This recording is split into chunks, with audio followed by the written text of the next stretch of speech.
Well, I'm going to talk about eco-terrorism. Got too excited about jorts. I am leaving now with my Roomba or your blood on my hands. I'm back on my bullshit. What is meme if not air horn persevering? No, this is not a family show. And I quote, many American titties. Why'd you have to bring Dane Cook to this, Andrew? No one wanted that. Oh, you guys are not ready for what I've got today. And I've apparently hit the very end of my attention span. Give me like 30 seconds, I'm looking for rhymes. Hello, and welcome to what would traditionally be the final stop on this year's Spooktacular Express. I say traditionally because for the last few years, we've celebrated Halloween by sitting down and playing a spooky Halloween-themed D&D one-shot. Now, the first year we ran this play, the one-shot made it to the DT! Main feed. Last year, we uploaded our one-shot to our Patreon feed and gifted the DT! Main feed a candy bar with the Office Drones DX Book 1 inside. Well, considering the Office Drones DX Book 2 was released last week, and also it's November 1st, and I'm still putting the word spooky in front of everything, you may have noticed that things have gone a little wonky here at DT! HQ.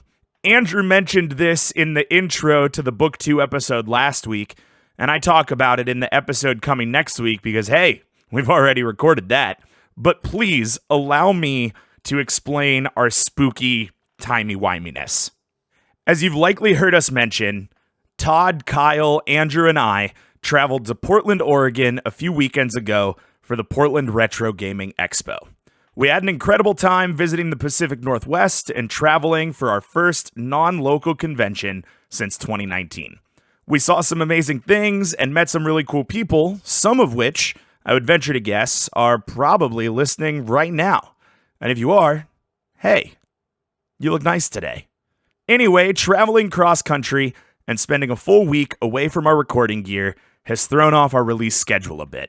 So let me forecast the next few weeks out for you. Today, we have a Debate This special presentation, which I'll elaborate on in a minute. Next Tuesday will actually be the final stop on the 2022 Spooktacular Express as we revive fan-favorite episode Creepypasta Storytime. The Tuesday after that, which is the 15th, for those of you not looking at a calendar, Todd will be leading another commissioned flavor text to provide deep lore to something many of us have loved since middle school. And then finally, on November 22nd, we'll be back with our next official debate episode and settle back into our regular schedule for the rest of the year. So yeah, there will be more than a month between DT episode 110 and DT episode 111. But hey, you'll have plenty of dulcet tones to shove in your ear holes in the meantime. We promise. Now, on to what I have in store for you today. If you were a member of our Patreon last year around this time, the title of this episode may seem a little familiar to you. Night of the Living Don't You Knows was last year's Halloween one-shot. It was the first time I'd ever written something like this, and also my first time DMing, but it came out really well. I've always wanted to give more folks the chance to hear it, so today I'm pulling it out from behind the DT! Vault paywall and spreading the Halloween cheer to the main feed. I've basically cut out the intro and a couple of non-pertinent things that related to last year, and then just ran the episode. So it's pretty much unedited if you listened to it last year on Patreon. Hey, maybe re-listen to it again. Or if this is your first time listening, let us know what you think. We love doing these little one-shots when we have the opportunity. And hey, maybe next year we'll be able to pull off another one and not just re-release an old one. So, without further ado, sit back, relax, and enjoy our zombie-filled adventure through the very real town of Baudette, Minnesota. Hello and welcome to the grand finale of the Spooktacular Express, this year's Halloween one-shot campaign. Joining me today, as always, are Andrew Henderson, Todd Thomas, and Kyle Harper. You'll find out more about the characters they're playing in a few minutes, but before we jump in here, let me assure you that this campaign stands completely on its own. You don't need any prior knowledge to listen to the show, and it won't contain any spoilers for the Office Drones campaign that also lives on this feed. Last year, Kyle led us on a spooktacular one-shot adventure of his own creation. Much like last year, this year's campaign is completely original and was written by yours truly. I've super never written anything like this before, but I very much had the time of my life doing it. Unlike last year's campaign, this one is not themed around any nostalgic IPs, but instead is set in the very real-life town of Baudette, Minnesota, and the surrounding areas. I, for one, have never been to Baudette, Minnesota, and thus must read this legal disclaimer. The characters and events depicted in this podcast are fictitious. Any similarity to actual persons, living or deceased, is purely coincidental. Finally, because this campaign is set in the real world, we'll be using some Google Earth type images for reference and as maps throughout this campaign. An Imgur link will be included in the show notes so you can see what the players see. Are you guys excited? Hell yeah. Now that you mentioned Baudette, Minnesota, super excited. The crowned jewel of the North. Actually, it's the walleye capital of the world. That's true. Baudette, Minnesota is the walleye Wait, you didn't tell capital. me this is set in the Baudette, Minnesota. The Baudette, Minnesota. Matt, you have to know that I'm already on their city's homepage. Baudette, by God, Minnesota. Let me tell you, Andrew, that I have spent so much time on that city's homepage this month. My Google Earth timeline that my phone generates for me every month to try and sell my data was like, hey, so you've been back and forth between Columbus and Minnesota a lot. That's kind of weird. Excellent. Yeah. All right. So before we get started, I actually need a couple of dice rolls from you guys. So I actually need a roll of every dice. So Andrew, if you could roll a D4 and a D6, Kyle, I'll have you do a D8 and a D10. And Todd, I need a 12, a 20, and a D100. And I actually need the individual numbers of each dice, not your total roll. So Andrew, we'll start with you. D4 is a 1, Okay? and the D6 is a 5. Awesome. Kyle? The D10 is a 6, and the D8 is a 3. All right. The D12 and the D20 are both 3s. And the D100 is 47. All righty. Excellent. We are fighting 47 zombies in this room. Don't give away the third act reveal, Todd.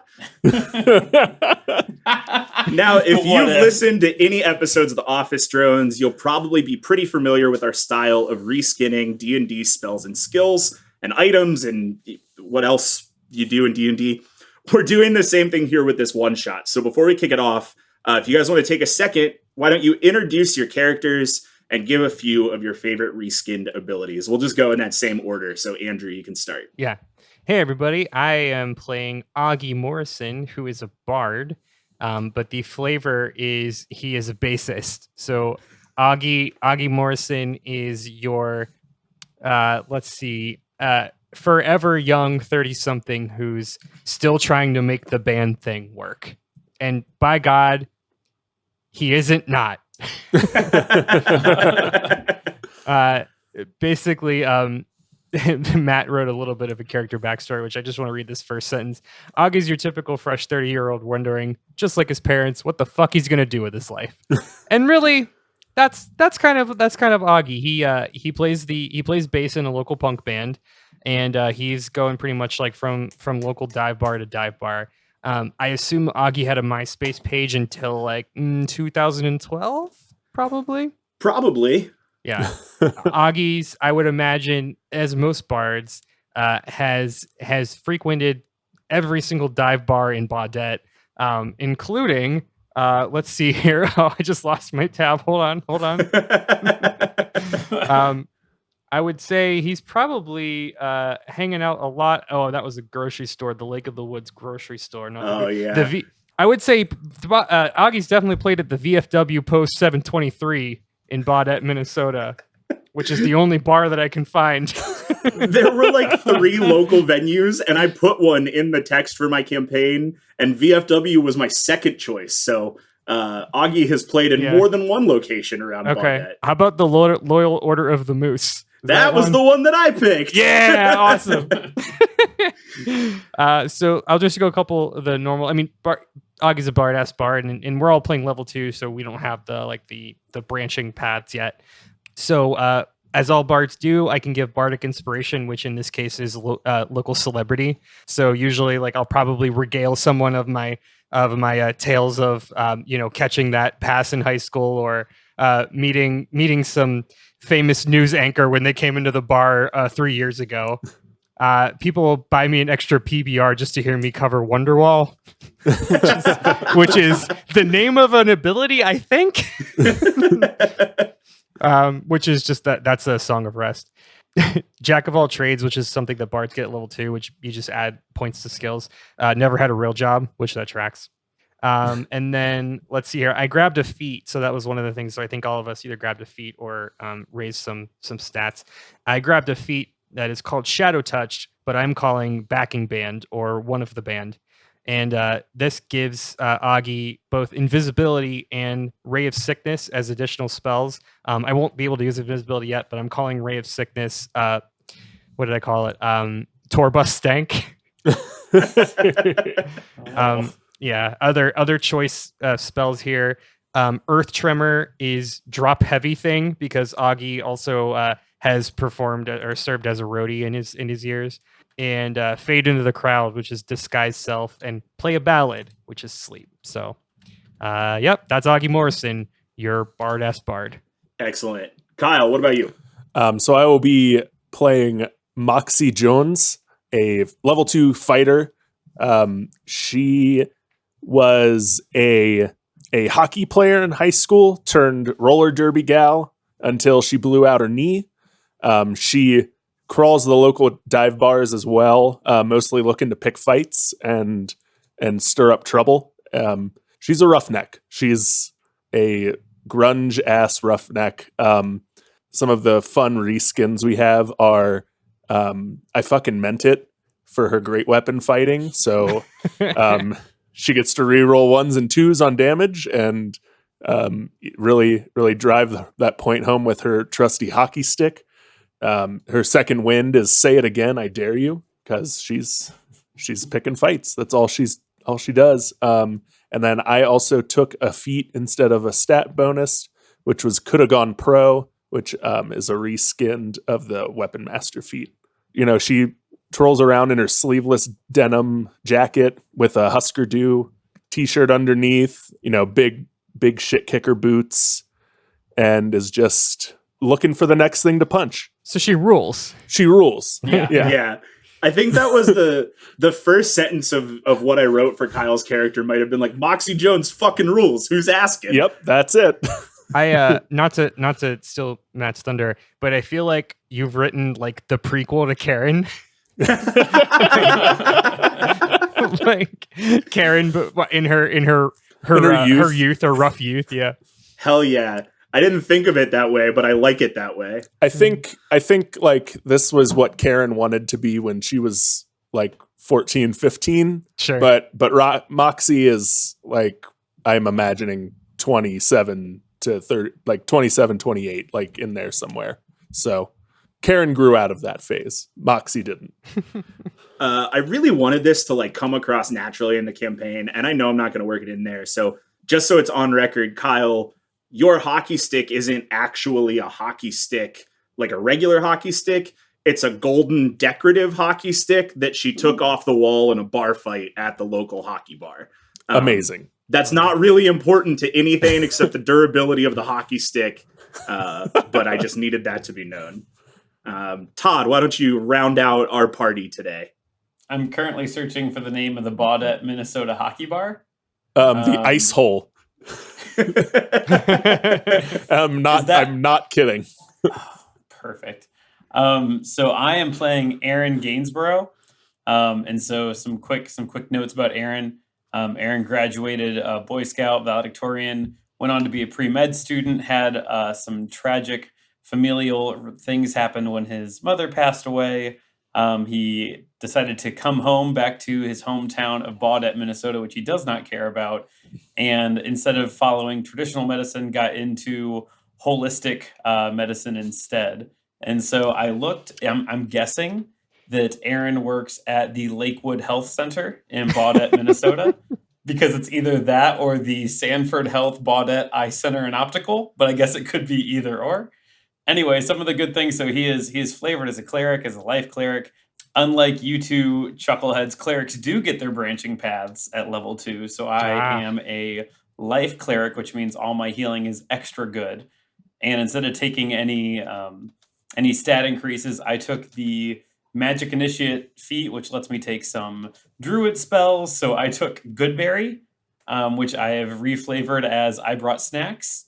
And so I'll have, actually in reality, now realizing that he's a holistic medicine person, they're probably edibles, but they make you feel real good. And I also picked up Shillelagh and Thorn Whip, which I have reflavored as Covered It in Peroxide, which makes my melee weapon do a little bit more damage, and whipping them with an extension cord. Because Thorn Whip has a range of Nothing 30 says feet. holistic medicine like whipping someone with an extension cord. Excellent. All right, guys. Well, without further ado, if you guys don't have any other questions, I'm going to go ahead and drop the cover image of this campaign in our chat. So there you go. I worked really hard on this. Please appreciate it. Matt, what am I looking at? Well, that would be the walleye statue in the walleye capital of the world, Baudette, Minnesota. And I made it a zombie. Oh, Got it. And Okay. if you look really close, the sign says dead on it. I did see that as well. Good. Okay. Yeah, worked That's real hard helpful. on that cover. That's helpful. All That's right, good. cool. All right, let's kick it off. Somewhere, what feels like miles away, an alarm rings. Augie, you roll over in bed and reach for your phone to shut it off. You'd love to go back to sleep, but the sun coming through the window has other ideas. You also knock a glass of water off the cardboard box you call a nightstand, and his hangover needs it to be refilled immediately. You check your phone, it's 5 p.m. You played a Halloween show at the Moose Lodge last night. It went well. Your band played a Misfits cover set. You also drank like Glenn Danzig in 1983. What do you do? I appreciate that reference, and two, I roll. I'm pretty sure I just roll back over. You roll back over. Well, Mhm. unfortunately, that pounding headache is really going to make it difficult for you to go back to sleep. You are enough. insanely hungover. I like to think there's like that moment when you wake up. It's like similarly like when you wake up and you have to pee or you have like a massive headache where you're like, you think you can like will it away for 5 seconds and then you're like, okay. So I'm gonna slowly get up and I'm gonna do my normal routine, which is dunk my head into the sink in my bathroom, my single bathroom, and try to just like slurp some water and just kind of splash water on my face. Right on. Now, is your sink like full all the time? Or are you like splashing No. water from the faucet? From the faucet. All right. Well, you turn the faucet on and it runs for a second or two. And after a couple of splashes on your face, the water to your faucet shuts off. Ah, fuck. I guess I'm gonna. Have I paid my water bill? Do I need to check water bill?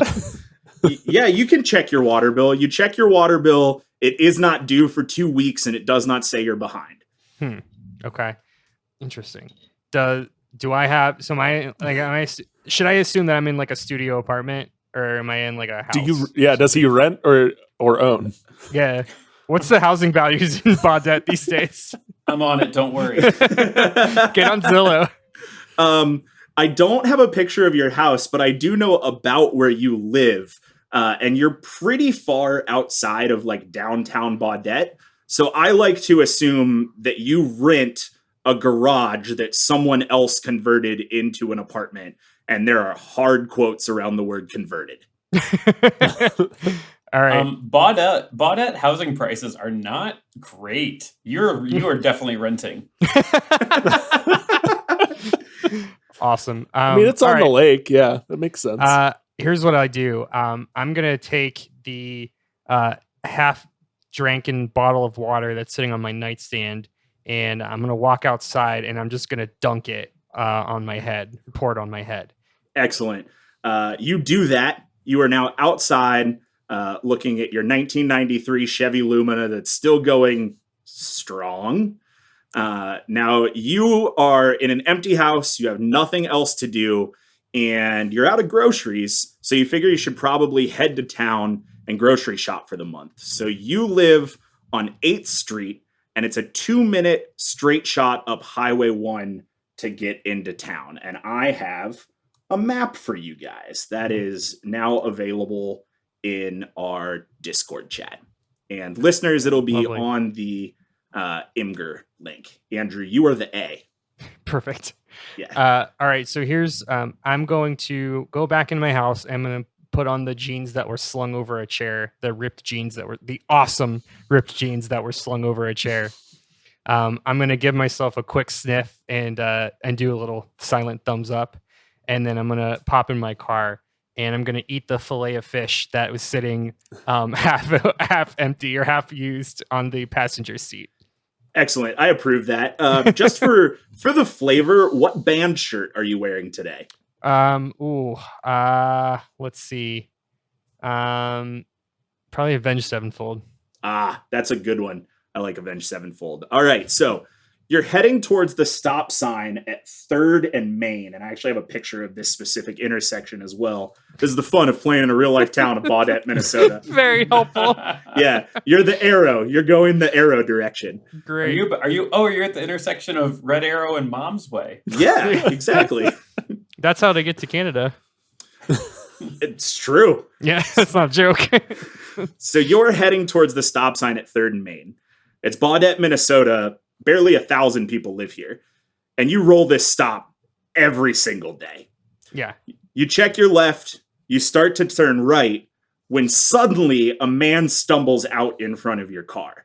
Now, Andrew, I need a dex check for you to avoid this man because there is not a car driving skill in D&D. So you can do dex or animal handling if you want, but whatever you want to roll to avoid this guy. I'll do At a straight disadvantage dex. because he's hungover. Well, my straight dex check is either way, it's a 7. So It's a 7. All right, well, that's not going to make it, and you're going to hit this guy. oh shit. You hit this man crossing the road at 3rd and Main. Augie, what do you do? I immediately walk outside and I throw up. Right, like leap outside my car and I throw up and I say, "Oh, sorry there, I didn't see you there." Oh, good. I'm so excited. Where are you at in relation to your car? Let's say you're turning right Yeah, and you hit this man as he was crossing the street. So he's kind of like off to the passenger side of your car. yeah. I think my car is probably like kind of jammed in between the intersection. So I'm just like right there in the middle of the intersection. The driver's seat, the car is still on. The driver's side door is wide open. You can see probably some smoke coming from the front of the car. So you call over to that man and you don't hear anything. Oh, fuck. And so at this point, I'm looking around to see if there's anybody else around. And I'm definitely thinking, do I just go? I'm not going to do that, though. I'm going to run into my car and I'm going to call 911. You pick up your phone and for some reason the call won't connect. It just rings and rings and rings. Did I have paid my cell phone bill? You don't have your cell phone bill on you, but I can confirm you paid your cell phone bill. I probably curse again, and I'll go back to the man and try to smack him. I'm not a medic, a doctor, but I'm like, what can I see? Let me do an investigation. What do I see? Look, man. Yes. So you walk around the car and you look man. And as you look man, he starts to push himself up off the ground with a pretty guttural gurgle. Now, this man's arm is very much broken. Both of his legs are clearly broken. And as he's starting to push himself up, you can see at least 3 ribs sticking out of his side. God, how fast were you fuck. rolling that stop? Holy shit. Augie, I'm gonna try to reason with him, be like, "Oh, friend, maybe slow down there. You took quite a tumble." So as you try to don't you know this guy, he grabs your jeans and he pulls you down to the ground. Not Oh, your shit. jeans, you wore a belt today. Yeah. So this man is trying to crawl on top of you, and he is snarling and snapping his teeth at you, not saying a word. What do you do? Oh, I didn't know I had a fan here, eh? I'm gonna try to escape. Do you want a strength contest? Yeah, I'll take a strength check. Okay. It's a 4. You do not get away. Are you sure you're not Karen's origin story? I was going to say that was a Kyle-ass roll right there. So you try to scuttle yourself backwards, but this guy's got a tight grip on your jeans. Suddenly, a large black truck skids to a halt beside you. You feel the weight of the snarling man lift from your legs. "Help me get him in the truck," you hear as someone grabs you under the shoulders and picks you up off your back. "Hurry, we need to keep moving." You look up and see the letters NETTNA emblazoned on the truck in white block letters with the outline of a red maple leaf behind them. A gunshot cuts through the chaos behind you as you step into the vehicle. What the fuck, friend? Inside the truck, you see a guy about your age opening a first aid kit and starting to check your legs. You look behind you to thank the person who pulled you into the truck, and you're a little surprised by just how much bigger she is than you. A man in military-looking tactical gear jumps in behind the wheel, and as the tires squeal like a record, he says, "So, I bet you're wondering how we got here." Oh, damn it. Good. All right, Is everyone. that our cold open? That was the cold open. Strap in, here comes some exposition. My name is Lieutenant General Kirk Johnstone. I'm the commanding officer of Netna, Ontario. 36 hours ago, a chemical incident was reported at St. Anthony Falls in Minneapolis. And he throws a postcard from St. Anthony Falls into the backseat. That postcard is now in the Discord. This incident sparked an infection that spread rapidly through the water and through contact. 24 hours ago, the government activated the National Evacuation to the North Agency to save as many American lives as possible. 10 hours ago, my team and I left the Netna O base at Thunder Bay, and the border to Western Ontario was closed behind us. We were instructed to take as many uninfected citizens as we could find to the nearest portage into Canada, straight up Route 11 to Manitoba. As the CO, I am responsible for sweeping this operation. Everything behind us is considered lost to the Horde. That gentleman is Aaron. He was assigned as the Netna medical contact in Baudette and has been outfitted as such. Aaron, you had no idea that you were assigned as the medical contact in Netna. Our other companion is Moxie. She was transferred to us from the drunk tank at Baudette PD. Hell yeah. Cops said she tore the bronze stick right off the wall and beat a man with it. I figured that made her worthwhile company. Now we only have a 3-hour lead on the Horde. It's only 44 miles to the evac point, but there's no point in lollygagging. If you have any other questions, you can ask them on the road.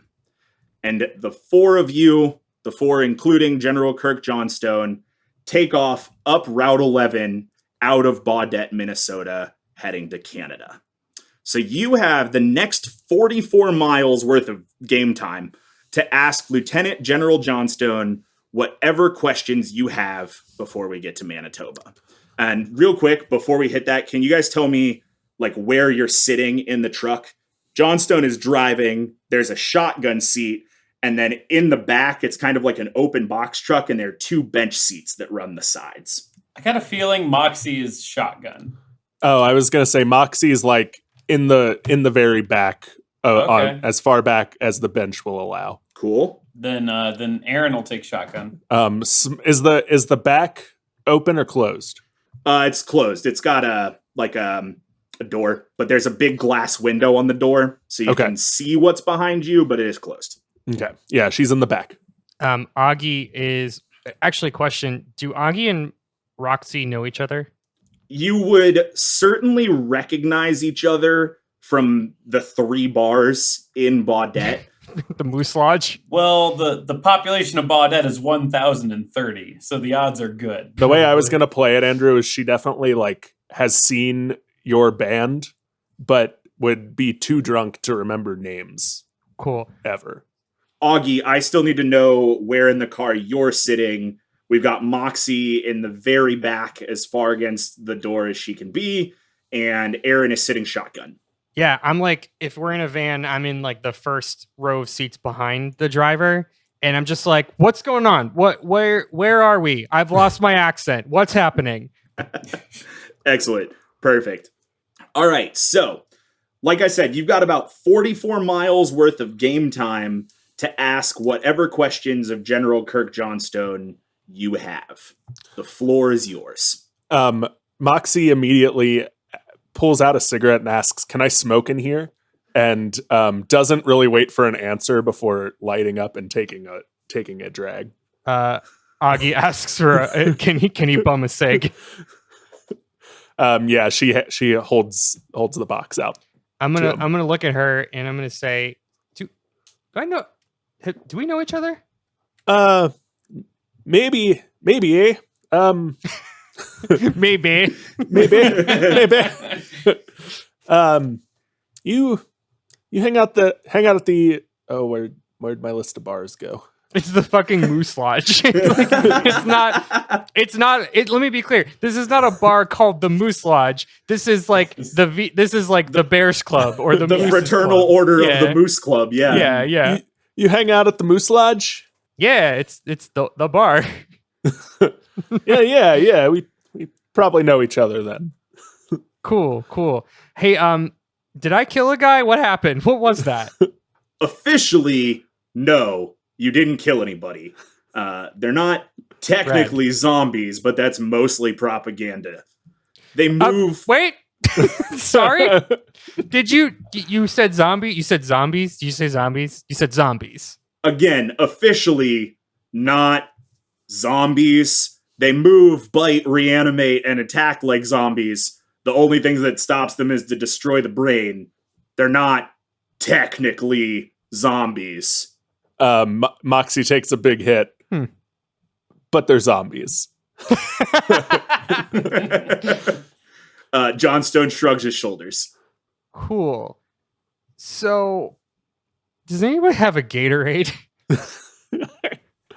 Moxie rifles through her bag and pulls out a half-empty handle of Jack and offers it to him. That'll do. If this is a truck with like the open back area, isn't that what we're saying it is? Yes. Then Aaron's gonna like pound on the window and say, "Oi there, I got this electrolyte drink if you'd like it." Oh, thanks. The back and front cab are connected. There's no wall between the back and front, but your transaction still stands. Yeah, Aaron is not really all that coordinated. So it's definitely, he is not going to pass it successfully. It will roll around in the back. Good luck at getting it. Okay. I will take the rest of my 44 minutes to try to crawl around and get this electrolyte. I'm just kidding. So to get the context, Aaron has been recruited as like a field medic. Yes. Into this effort. Got it. Can I ask a question? Were we all recruited in a similar way to Augie, where like we encountered a zombie, they saw we weren't zombies yet, and threw us in the truck? Yeah, some combination between like that and like Kyle. Moxie was in the drunk tank from last night's bar fight, so Netna came to the police station and was like, "Do you have anybody?" And they were like, "That one," and you got in the truck. Okay. And I assumed they picked me up from my shift at the Lakewood Health Center. Exactly, at the Lakewood Health Center. Yes, As I was definitely pocketing expired medicines because I can put them to better use elsewhere. Yeah. Mm-hmm. Hey there, General Kirk. What do you know about what we're up against here? You're further down the road. There's not really we're just going to Canada. We got 44, well now it's about 40 miles to Canada. That's the plan. Oh yeah. Roxy asks, is this more a regional thing or a national thing? Well, because of St. Anthony's Falls location on the Mississippi River, the infection has spread at a rate that is, quite honestly, hard to believe. Any area south of Minneapolis and within 250 miles of the Mississippi is already considered a hot zone by the National Guard, and it's not showing any signs of slowing down. Moxie just finishes her cigarette with a long drag and puts it out. Question for the DM. Do I have my passport? Because I probably didn't expect to drive across the border today. You do not have your passport on you currently. Augie's gonna pat his pockets and say, "Ooh, this is awkward. I didn't grab my passport. Do you think we could just swing back around the old flat, which is what I assume Minnesotans call their apartments?" Moxie kind of rubs the bridge of rubs her forehead and is like, "Don't they just let you in with an ID? I thought they just let you into Canada with an ID." Oh yeah. Well, you gotta have the ID that has your passport built into it. That's a new thing here. Oh yeah. I remember that. Yeah. I went to the DMV off of. I'm not going to look up where the DMV. Johnstone cuts all three of you off and says, "We're not going back, and I wouldn't worry about borders right now. And we can't go back because Baudette is behind us and now considered part of the Horde." Huh. Well, Okay, ain't that then. just a dead moose in the water? So, yeah, I got nothing. Okay, so Fuck you, Matt. So Aaron says to General Kirk, "Okay, so General Kirk, I think what I was trying to say earlier, do we have reports about any issues that we may face up ahead that we should be prepared for? I don't know what the boots on the ground look like up ahead." Moxie says, haven't you seen a zombie movie? It's Oh, I've seen a zombie movie. I've seen two. Okay. That's, I imagine, pretty close to what we're up against. General Johnstone says, "Listen, we've all seen zombie movies." Now, I don't have many reports about what's ahead. I'm the sweep of this operation. My goal was only to focus on pushing forward. The only report we have is of the Horde behind us. The radar at Thunder Bay spotted the formation about 13 hours ago, and we sent a helicopter to confirm.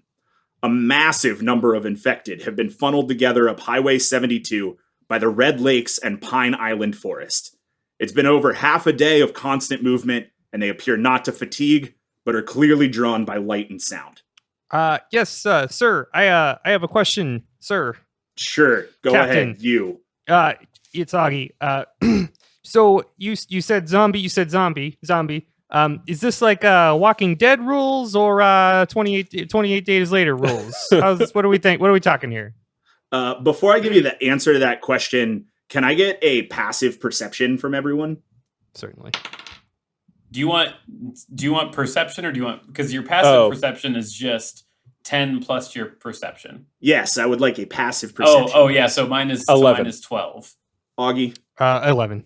11. So, Aaron, you are the only one who notices, but you pass the sign for Grayston, Minnesota. It's on your right. Do I have fond memories of Grayston, Minnesota? You have never been to Grayston, Minnesota. It is a town in name only. 10 people live there. Yeah. I say it out loud, like, well, I never been to Grayston, Minnesota. Maybe I'll never get to go there.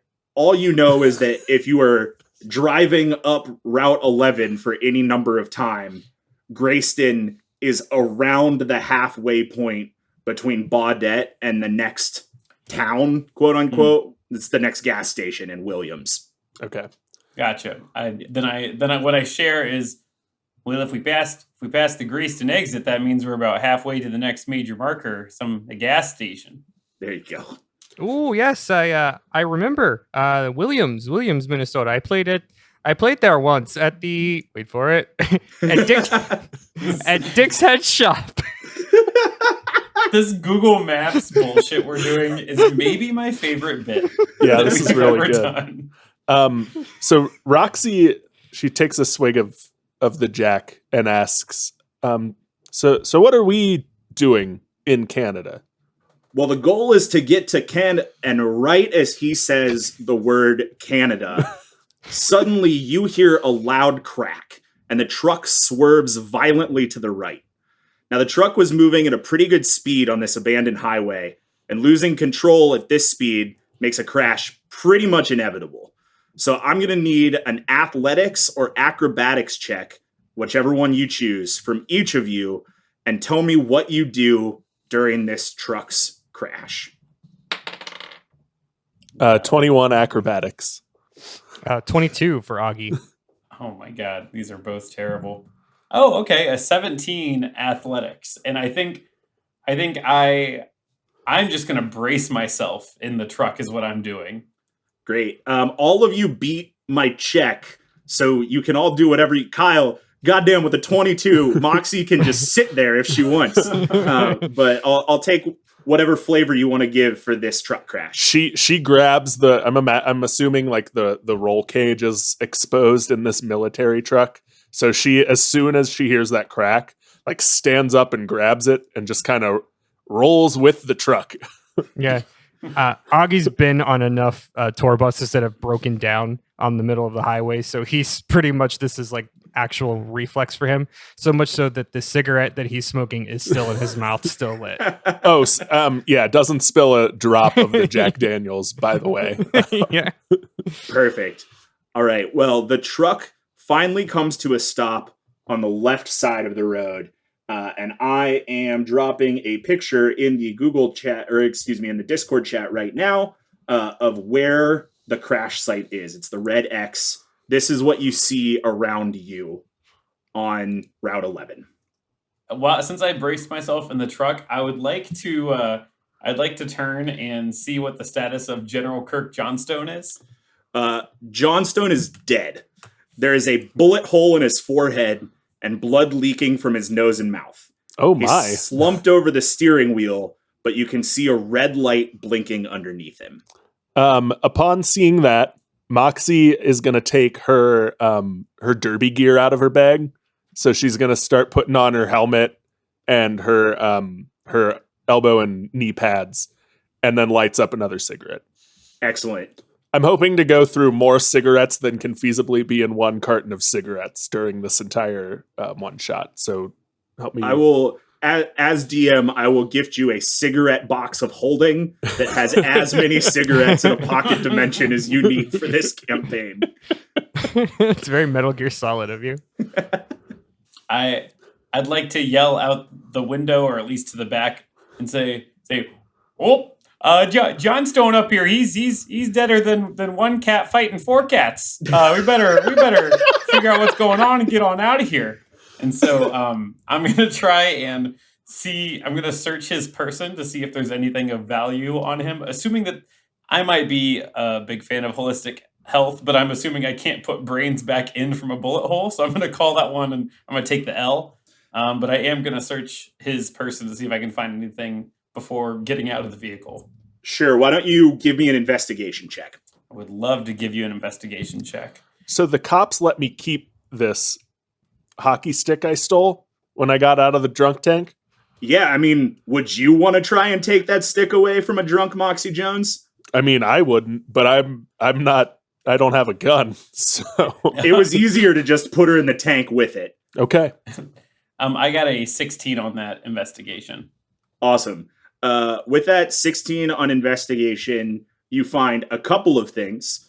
You find the key, like the spare key to the truck, on a key ring with 3 other keys.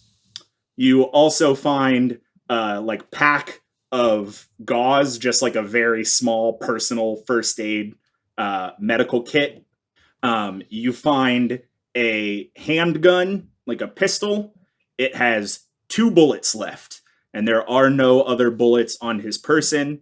And the last thing that you note is on his tactical vest, there is a black box with a blinking red light on it. I'm going to grab the key ring, the gauze, the handgun, and the bullets, and I'm going to try and grab the blinking black box. Awesome. So when you grab that black box, it doesn't come off his vest, but the red light goes from blinking to solid, and you hear this. This is a pre-recorded message. My name is General Prairie of Netna. If you are hearing this, Kirk Johnstone must be dead.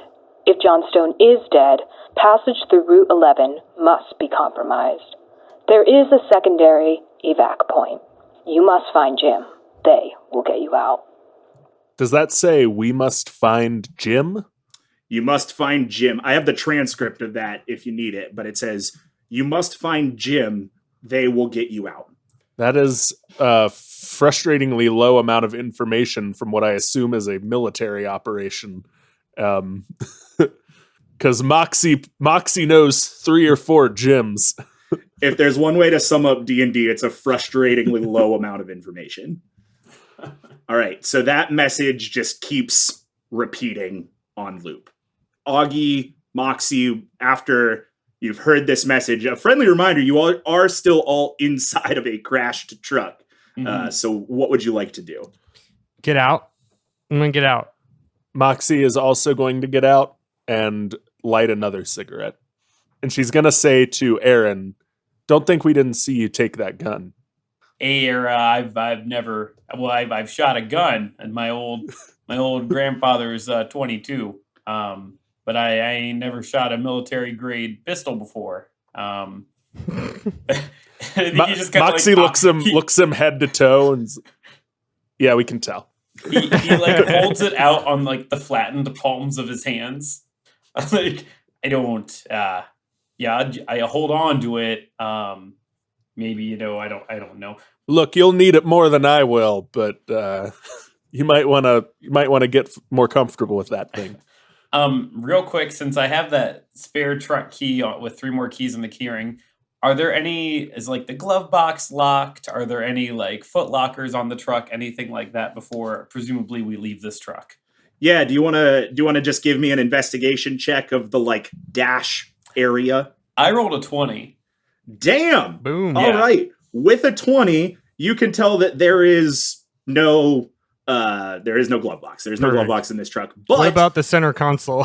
So in between the driver and the passenger seat is a gray screen that is kind of flickering as a GPS. And I will say that with a 20, a solid bang on that GPS will get the screen to come back to life and give you the GPS readout of where you are. And I will put that in our chat right now. All right. I pointed out to everyone else, and also say, hey, in case it didn't make it clear, this man got shot in the face. So perhaps we need to move and keep a low profile. Yeah, and look for Jim. Apparently, Jim. And Yep. she finishes Jim? a third cigarette. And I know about 4 or 5 gyms, but they're all lowlifes, so they can't be who we're trying to meet up with. So I don't know, Jim. Question to the DM: do we know Jim? Do we know who this is? You know that you've heard the name Jim, and that's all. I assume that all of you have met at least one Jim in your life, but you do not know who Jim is. Moxie's gonna look around the truck for anything that says Jim on it. There is nothing. I'll save you the investigation check. Okay. There's no more information about Jim in or on the truck. Okay. Let me just do. Can I just kind of look around? I assume there's really nothing. It's just kind of open field. Yeah, I mean, it's very much, this picture that I sent is very much where you are. Open if you field want to and give tree me an line. investigation check of the area, I can Yeah, I'll tell do you that. if you see anything. I'll do that. I'll take an 11 on that. Yeah, an 11 will tell you that there does not seem to be anything else out here. You hear what may be kind of like a buzz of a bunch of bugs. It feels a little bit late in the season, being it's November 1st. So it feels a little late in the season for bugs, but it's really all you hear or see. I don't think I would have the mental capacity to know that. So I think I'm going to look to the other two and say, I guess it's time to walk. Moxie says, I'm heading back to Greyston. I'm not going any further that way because people are getting shot. So I'm going to go find somewhere to hole up in Greyston and ride this thing out. And she starts walking back southeast, I guess. How far back was Greyston? Greyston is going to be about a half an hour walk back where you came from. The next town of Williams is going to be about 2 hours in the other direction towards Canada. I feel like it makes more sense to walk. I think Augie's going to walk toward Williams because that's like he knows that's an actual town. Yeah. So, I mean, I guess Augie's walking in the opposite direction. He's I think, like, well, this was weird. See you later.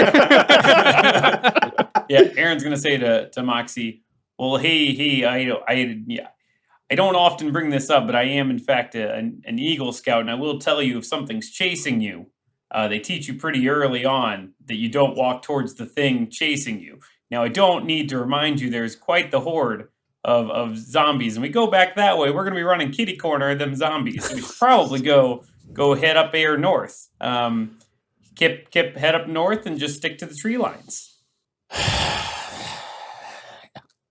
Moxie takes out another cigarette, lights it, and fine. And trudges behind him. You got one more in there for me? She holds another one out. How many times can we start whatever our characters say with "Hey there"? It's all almost Coach Z from Homestar, but it's not quite Coach Z from Homestar. Oh, that's very good. Yeah, I think we want to do like a forced march along the tree line. We move forward. We take the only road north. Matt, Todd, Aaron wants to pick up some blades of grass and study them, and then drop them at eye level. He wants to know what time it is. Is that a way you can tell what time it is? No, absolutely not. Not even a little bit. I didn't want to just say Aaron wants to know what time it is. Yeah. Augie's alarm went off at 5 p.m. You are probably... That's his wake-up alarm. Gotcha. Yeah, like 20 minutes into this drive, and we'll say that Augie's morning took about half an hour, so it's around 6, give take. Okay. All right, everybody cool with moving on to Williams? I'll save you the 2-hour walk. You encounter nothing. Yeah, as willing as she is gonna be.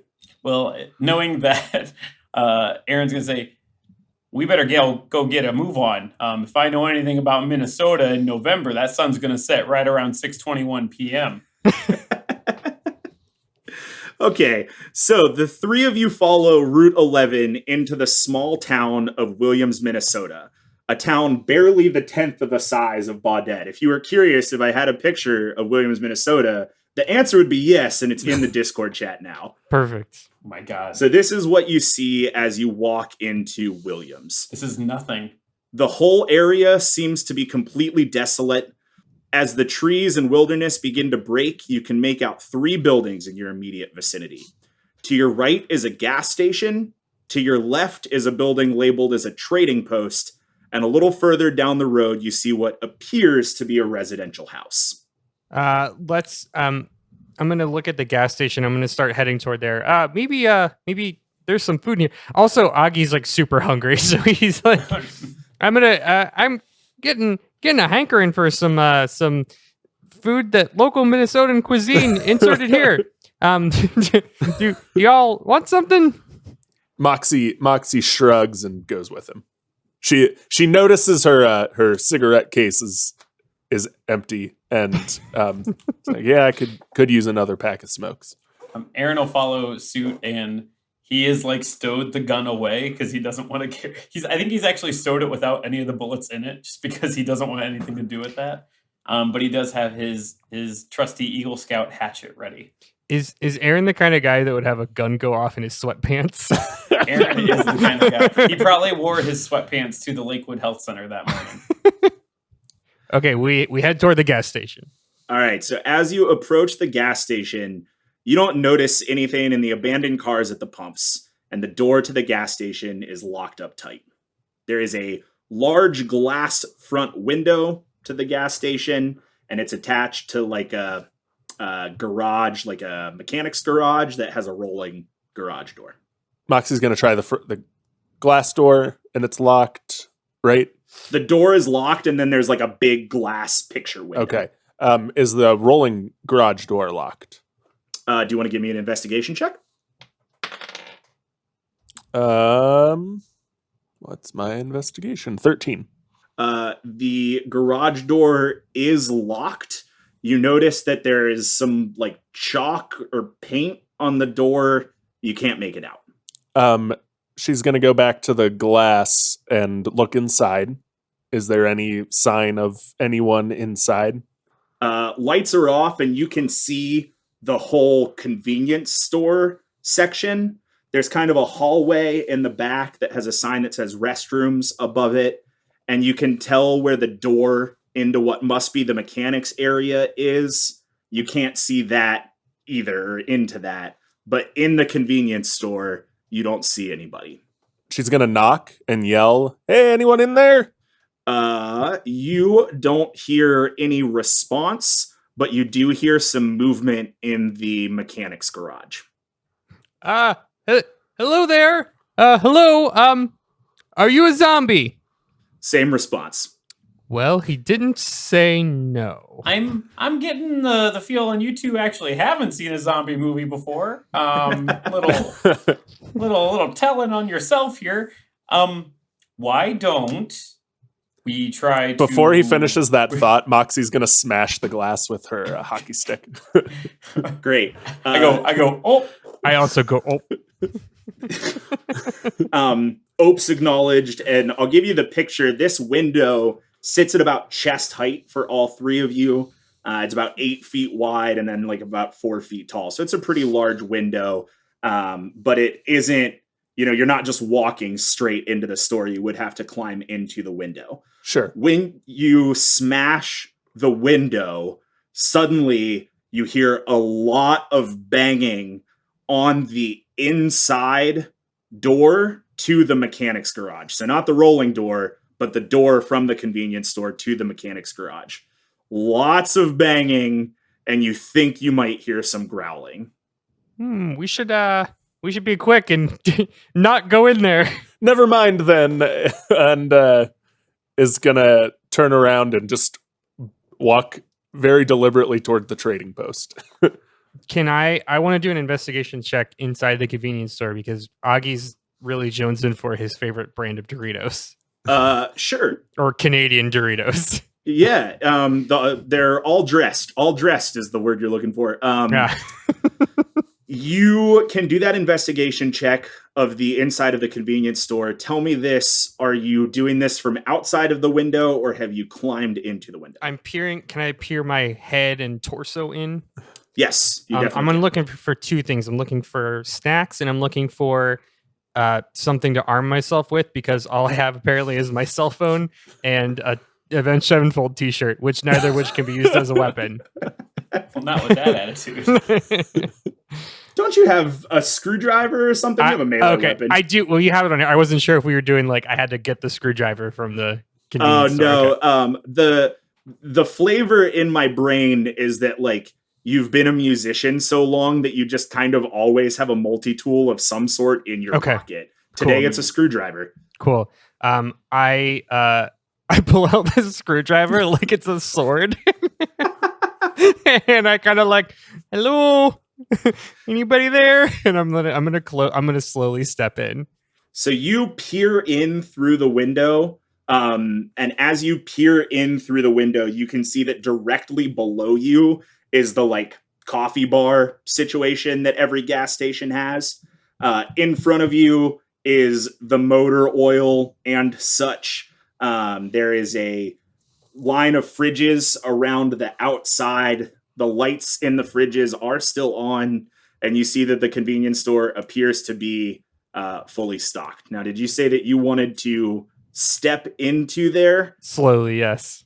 Yeah, so as you slowly step in, you get about 1 foot onto the coffee bar before that door from the mechanic's garage is going to blow open and 5 zombies are going to come out of the mechanic's garage. Oh shit!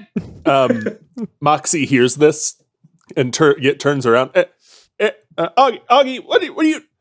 Augie, and starts running back to try and pull Augie out of the window that he's now half through. The only thing Aaron is saying, because Aaron watched all this happen, I think he's going, "Oh, this is different." Okay, Aaron's a little too baked to react. And he's readying for whatever comes next. So those 5 zombies are going to start to come towards you pretty quickly, Augie. They do have like a cash wrap and such to get around. They're sort of stumbling over each other, but they're coming your direction. So this is your opportunity to decide if you're going to commit to going in there or if you're bailing out. Augie's an idiot, but not that stupid. He's oh shit, and he's just jumping out. All right. So you bail out. The zombies get pretty caught up in the convenience store. I'm assuming that when you bailed out, you all backed pretty far away. Yeah. What they heard was the noise of the glass breaking and the noise of the like your foot hitting the coffee table.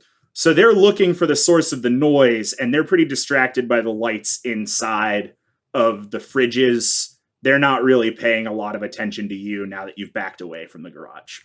I have the light cantrip, which we've reflavored as flashlight, but I'd like to argue, let's call it glow stick. So I'm going to crack a glow stick and throw it into like the back corner. So like there's something that's well lit that just went in to the general store. And I'm going to say, well, hey, that should buy us a quick second.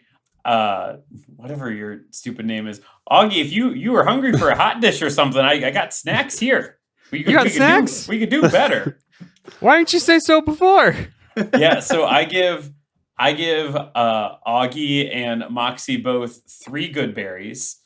Mechanically, your character probably wouldn't want to eat them right now. But each one of those, for an action, you can eat 1 and it heals you 4 hit Augie points. eats all 3. Okay. Well, it's in the stupid flavor of the text that it also provides enough nourishment to sustain a creature for 1 day. So one of them, if you were to eat just one of them, sustains you for the full day. Augie eats all 3 and then feels sick.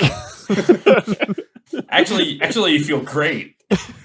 I like to think that the snacks that you brought are Cliff Bars. You, as a holistic health guy, you only carry Cliff Bars. In my thought, they were actually wild berries that I picked, but then I soaked them in like alkaline water. Activated alkaline like water. Holistic medicine things. Yeah, excellent. Good. All right, well, you've backed away from the garage. You're in the middle of the street. So the trading post is still to your left. The residential house is kind of off in the distance to your right. Moxie's gonna say, okay, let's check the trading post now. Maybe let's not smash any windows, implying that it was one of the other 2 that smashed the window and not her. But ooh, sorry about that, eh? Well, if the trading post doesn't present anything good, maybe the house caddy corner of it has a car we could take. Maybe another car. Well, one thing at a time, and she heads across the street to the trading post. You're the one making level-headed decisions here now. She says nothing. She's walking away. As you approach the front door of the trading post, you notice that it's ajar, and there is an ungodly smell coming from the building that hits your nose as your feet hit the stairs to the front door. She does a 180 and nope. Door's broken. Can't use that one. Let's go check out that house then. We'll save that one for last. All right. So as you walk up the driveway to the house, you hear what sounds like a voice coming from inside the home. There's also a large white X painted on the front door. I'll knock. Great. You knock on the door, and a woman opens the door. And she says, "Oh, hello there. Many visitors to our small town today. Oh, What brings you hello. to Williams?" Oh, we're just passing through. Aaron is beside himself at this moment that has happened. She says, well, welcome to our small town. Would you like to come in? Augie starts walking inside. Aaron like kind of nudges Moxie and gives her a look like he's gonna die if we don't go. He's going to die. Moxie follows. So as you walk into the house, it's a pretty standard house. It's not very big. I don't have the picture of the inside of the house, so there's not a lot of specifics about its layout. But when you walk in, there is what you assume to be kind of like a bedroom or some sort right off the foyer. The door to that room is closed, and now you are in the hallway inside of the house standing with that woman. You hear a noise coming from behind the door that is closed right to your right. Hey, ma'am. What's that out there on the Davenport? Oh, don't you worry about that. It's just my son. Living out here, he doesn't get to meet many new people, and he gets so excited when he hears a new voice. No, ma'am. I'm gonna ask you, and you gotta tell me. It's like here in Minnesota, the state law says if I ask you if you're a cop and you're a cop, you gotta tell me. It's like this: your son a Z word? Is he one of them zombos? You gotta tell me. Yeah, I don't know if I know what you're talking about, there, friend. He's my son. Same son I've always had. I would like to give that an insight check to see if she is lying to us about the status of her son. Yeah, give me that roll. Okay, well that's a 7. She ain't lying. How about a 10? Yeah, I mean, you can tell that this woman it's her son. She loves her son. I'm gonna yell, "Oh, hey, sorry to bother you. Are you a zombie?" like toward the door. Moxie's kind of like essentially casing the place. She's just walking around. She like walked past the room, fully aware that there's a zombie in that bedroom, and is like checking for anything not nailed down that would be useful for zombie fighting or signs of a zombie.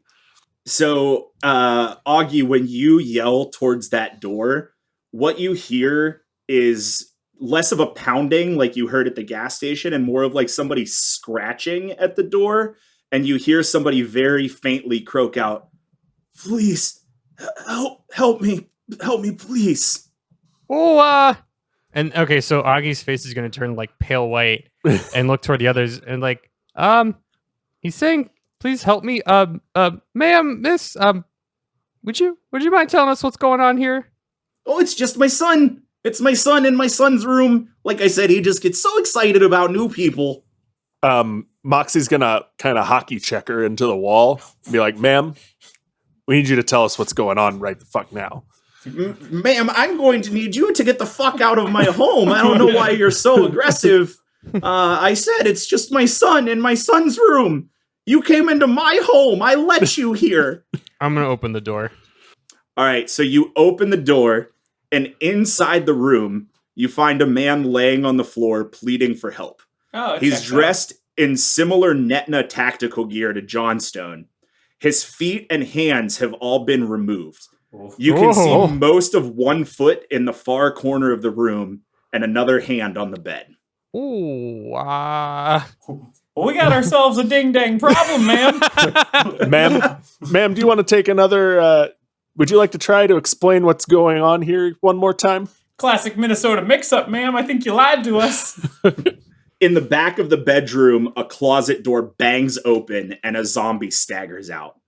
"Look, Mason, more new visitors have come to say hello. The men who came by earlier said we couldn't leave with the rest of our community. They said my son was sick, but he's still my son. And if he's sick, he deserves medicine just like everyone else. When he bit one of the men, it seemed to make him stronger, just like he was before he got sick. Now you can help me make my boy strong again." And she pushes the three of you into the room and shuts the door behind you. Don't question the strength of this woman. Well, it's like when you watch a mom lifts a car off a baby. yeah. Yeah, exactly. That was a cutscene. We had nothing to do with that. Yeah. All right. So we roll initiative or So what we're going to do for this is actually going to be kind of the success versus failure system that we've done before. So you guys are going to need to escape this house. I will take whichever checks you like As is typical, once a check is used, it can't be used again by you. And I'm going to need 3 successes before you hit 3 failures. Okay. Can I offer? Okay, can Aaron yell at Augie and Moxie to say try and open a window, and to buy them time, I'm gonna try and use my extension cord, and I'm gonna try and lasso the zombo. Besides the door, what else, and the bed and the closet, what else is in this room? Yeah, definitely. Great question. So it's a pretty small room. This was clearly not a bedroom before a couple of hours ago. There is not a lot of furniture. There is a bed. There is a chair and a table in the corner. You are on the very front of the house. So there is just like a window-ass window. Nothing really special about it on the right side that you can tell leads to the front yard. I wanna rush to the body and try to pick up the body. Yeah. And by body, I mean still alive man. Yeah. You pick him up. You kind of grab the back of his tactical jacket, and he screams in pain. And the zombie is running straight for you. I'm gonna say, "Oh, don't worry, we're gonna get you out of here, okay?" And then I don't know if this is like all one move or two, but like I guess if the zombie's coming toward me, I think instinctively I'm gonna like reach in my back pocket and grab my screwdriver and just try to kind of fight it off with one hand. Yeah. Why don't you give me a strength check for that, and we'll see what happens. Certainly. That is a 15. All right. So with a 15, that's going to be a success for you. You take a big swing at this zombie, and you hit him right in the chest. It cuts his chest open. Some viscera kind of leaks out through his shirt, and he stumbles backwards into that chair and table in the corner, but he is working on getting his balance to get back up. Okay, while it's trying to stand up, Moxie's going to do the thing she does best and baseball swing that hockey stick right at its dome. Right on. I will take another strength check for that. 19. Yeah, that'll do it. You crank this zombie. Now, unfortunately, you hit the zombie a little too low to really destroy the brain. You did manage to cleave its lower jaw fully off. Hell yeah. So this is now a top-jawed zombie snarling and coming at you with a very loose tongue hanging. It's a zombie with an overbite. Yeah. It's not biting anyone else though. Can I? Okay, so I've got the classic cleric skills: Arcana, History, Medicine. History your way out of this one, Todd. Yeah, right. This will definitely Well, help. I was gonna say, can I use Medicine to I want to grab bed sheets and throw them over the zombie to tie his mouth off? Is that a thing? Yeah, that's creative, but I really like it. Yeah, go ahead. Yeah. All right. So I got a 16. Wait, with Medicine, it's a dirty 20. Dirty 20. All right. Well, that is going to do it for you. And that'll be your third success. So as you get that tied around the zombie, the man on the ground, Andrew, that you are holding, suddenly goes completely limp. He's not saying anything or asking for help anymore. And as some of the sound dies down, the mom actually bangs open the door and says, "Mason!" and runs towards her son and leaves the door to the bedroom and the front door wide open. Aaron yells to Augie, "Hey, you gotta leave him. You gotta leave him here. He's a zombo now. It's time to go."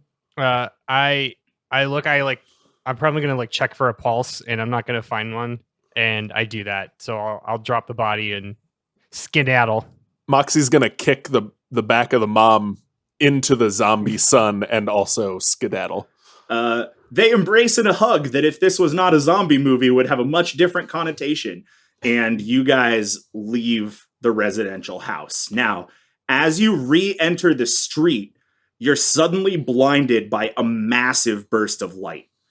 Now, this is coming at you from the opposite direction that you came into town. So if you were walking the proverbial up Route 11, these lights are coming down Route 11.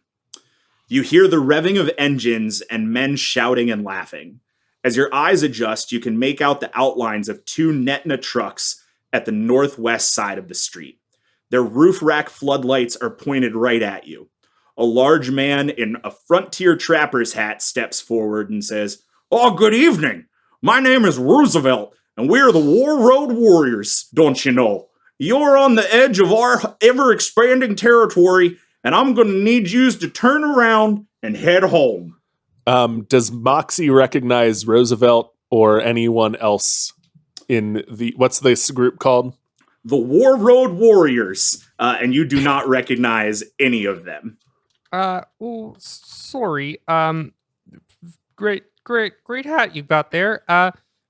We just got attacked by some zombos, and we're not doing so great. Yeah.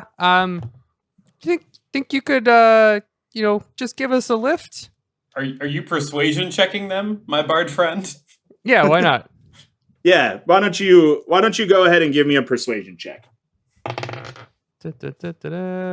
14. That persuasion check is not going to make it, and Roosevelt says, "Well, you see, we're clearing out Route 11, and no one and nothing's getting past us. We don't need to hurt yous, but we certainly will. So turn around or die. And I am going to need you to roll for initiative."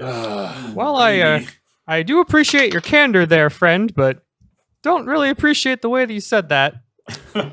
8 from Moxie. Also an 8 for Agi.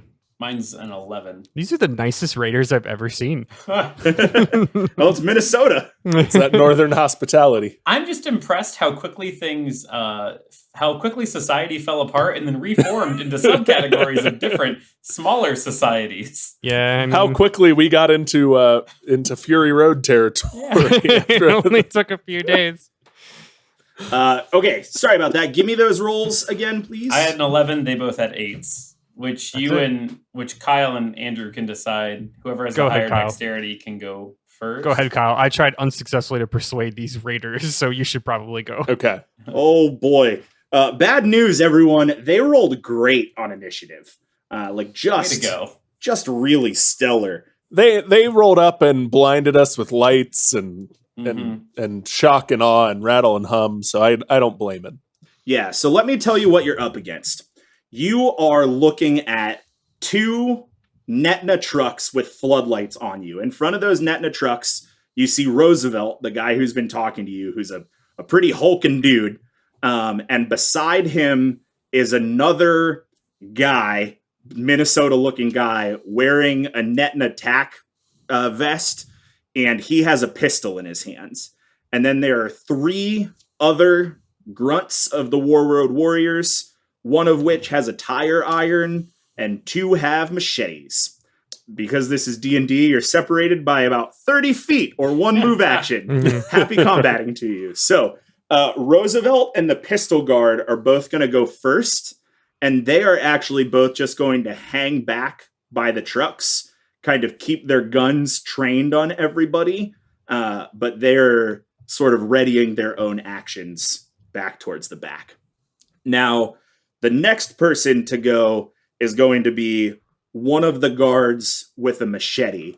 And Moxie, he's going to single you out pretty quickly.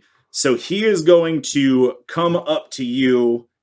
He is going to take a swing at you with that tire iron. Does a 13 hit you? Does not. All right, so that's not going to hit. The next one is going to be, did I say a machete guy hit you or a tire iron guy hit you? Tire iron. Great. One of the machete guys is going to go next. He is also going to come up to you, Moxie, and try and form that sweet, sweet kicking circle.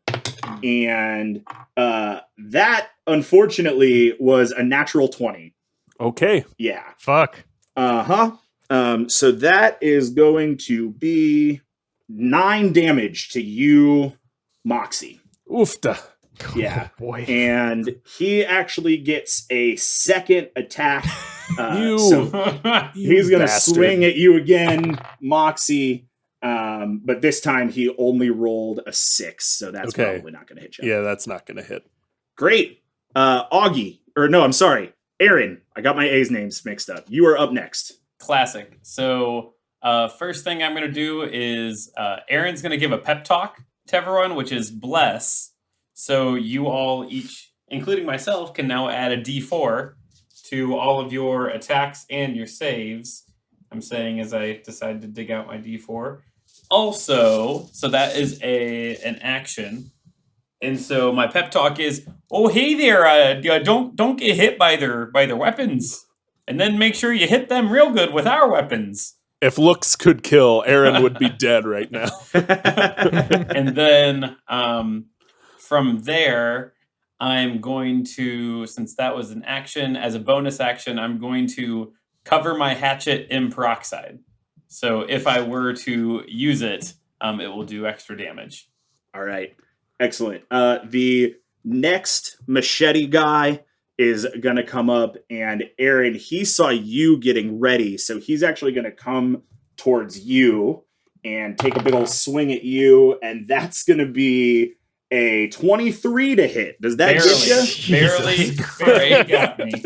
Just squeaks in. Matt, we're level 2.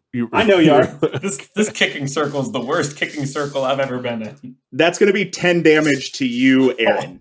All right. Doing great.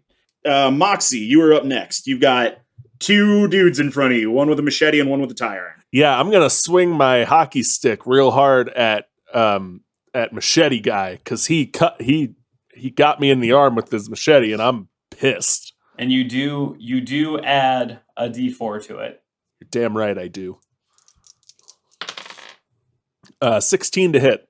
16 definitely hits. Okay. 10 damage. All right. He did not love getting hit with that hockey stick, and he feels pretty bad about it. Yeah, I bet.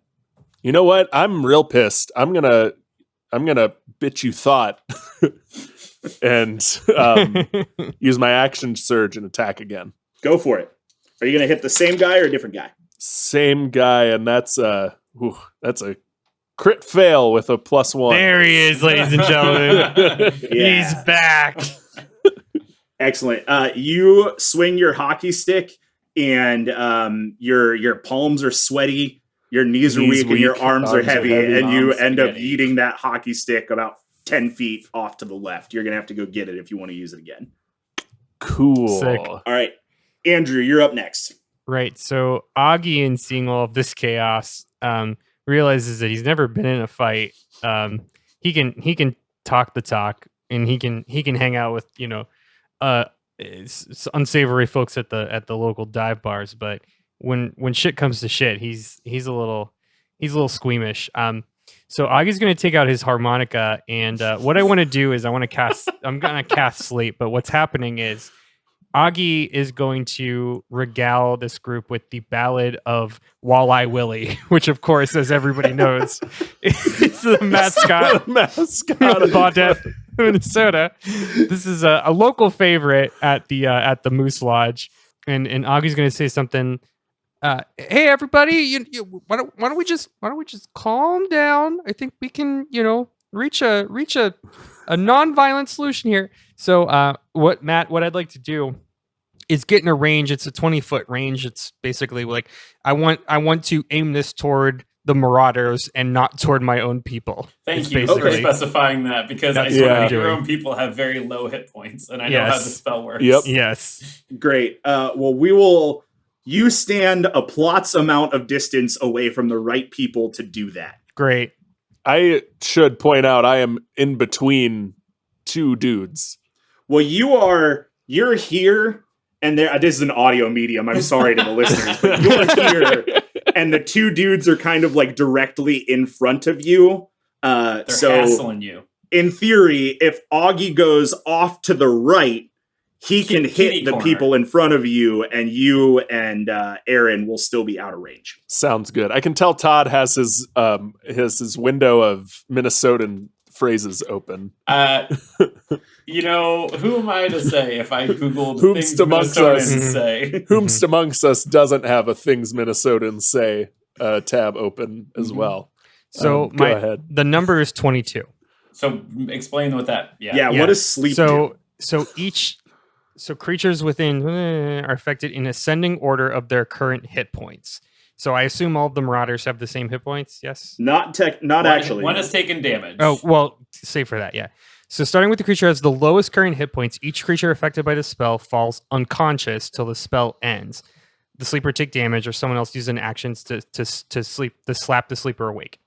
So we're going to subtract each creature's hit points from the total before moving. So we'll start with the guy that got hit. Yep. 22 minus his total hit points, and if that's less than 22, he's asleep, and then we move on to the next person. And basically, it's like rollover minutes. Rollover minutes. Yeah, thank you. Got it. Okay, perfect. Well, that will take you. So the guy who Moxie cracked in the head is now asleep, and that will take you down to. You said the number was 22. 22. So that'll take you down to 17. Okay. And the guy who was attacking Aaron also falls asleep. Dope. That's what we wanted. The other 3 are still up. Great. Great. And I shed a tear because this ballad reminds me of being a youngin in Baudette. Well, remind you of a cool Baudette night. Mm-hmm. Those cool Baudette summer nights. my favorite song from Greece. Man. So all of this ruckus has stirred up the 5 zombies in the gas station. It has also stirred up the formerly 1 and now 3 zombies in the house.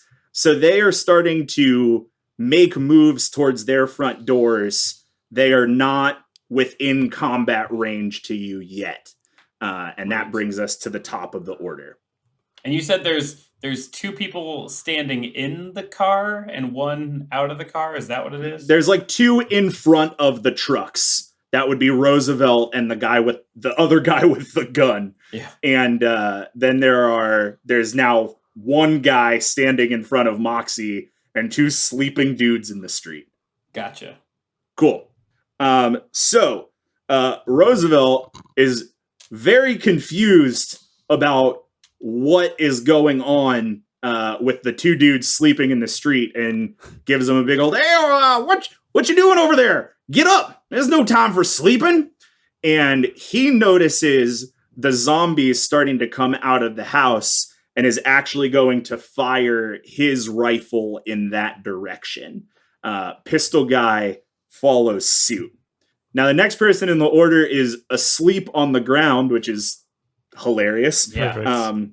Remember when we started this podcast, Andrew, and you were like, sleep is the worst spell to have? Yep. This is the only applicable way to use it. I, Todd Thomas, have been playing D&D since I was in junior high. That's like 20 years ago.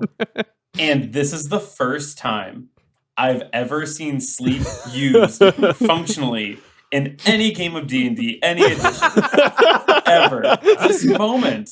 Right on. So that's going to bring us to the guy with the tire iron, who is also standing in front of you, Moxie. He's going to take another big old swing at you. That is going to be a 14 to hit. Does that hit? My armor class is 14, so no. That hits. Tie goes to the Oh, river. it does hit. Mhm. Yeah. Okay. All right. So Every time that happens, I hear Todd's voice say "Tie goes to the runner." yeah. That's going to be 6 damo to you, Moxie. Ooh, okay.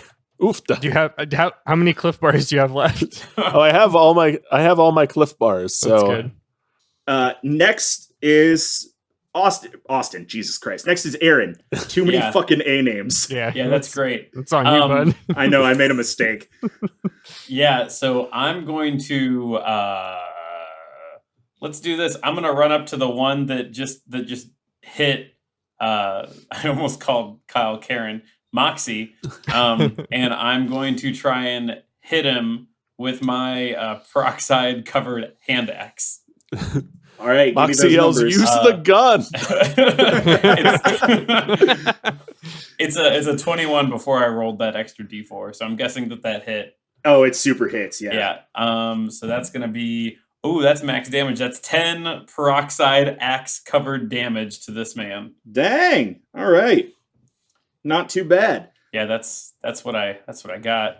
Great. Next guy is also asleep, so Moxie, it is up to you. Moxie is going to take the knife off of her lower leg. I'm imagining she has a knife holster or a knife tucked in her boot. That's what it is. She's wearing it's a boot that's what holster. it is. She's wearing boots, so she's gonna pull out the knife and try and stab Tire Iron. Great. Give me the rolls. Let's not use the dice that just crit failed, and use this other dice that's probably gonna crit fail on me. God, There it is. You're kidding. You can add a I am d4 not. to it, but that won't help you on a 1. it's a 1. So I drop my knife. Yeah. You stab him right in the tactical vest. It does nothing. You drop your knife. Does Moxie have an infinite extra dimensional boot that can pull knives out like the extra dimensional Unfortunately, cigarette? no. Yeah, she shouldn't have had that last swig of Jack earlier, I guess.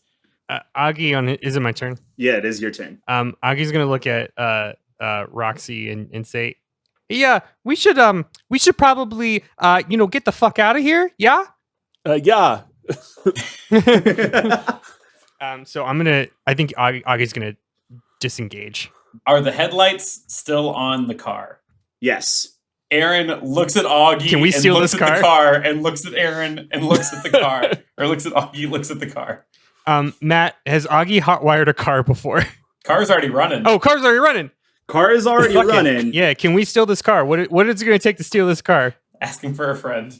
There are two big men with guns in front of this That's car. a fair point. In front of the car, not in the car. Yeah. So, Aaron, you are still about 30 feet from the car. Yeah. Because Augie moved a plot distance in the last turn. You are, I would say, about 15 feet from the car, kind of catty corner to it. I want to make a mad dash for the car. And I think, tell me, Matt, if can I disengage and try to hop into the driver's seat, or will I need to, is it a normal move action to provoke an attack of opportunity? It's going to be a normal move action, and it's going to provoke an attack of opportunity. Do we just run? I've seen a zombie movie. Have you? Yeah. I have. I'm in for whatever. Andrew, the player Andrew has. I don't think we're gonna get very far without this car. I think Augie knows enough to know that they're not gonna get very much farther on foot because they've already this is the extent of their foot travels. You know. Yeah. So yeah, I'm just gonna go for it. I'm gonna try to kind of basically I'll call this I'll try to juke the man, the raider. So yeah, hit me with that attack of opportunity. Spoiler, my AC is 12, so hopefully you roll like Kyle. No. Did he crit? Bad news. He didn't crit. Mhm. Luckily, it was after points, a 23 to hit. Oh. Yeah. So you actually are going to run past Roosevelt, and he is going to clothesline the fuck out of you.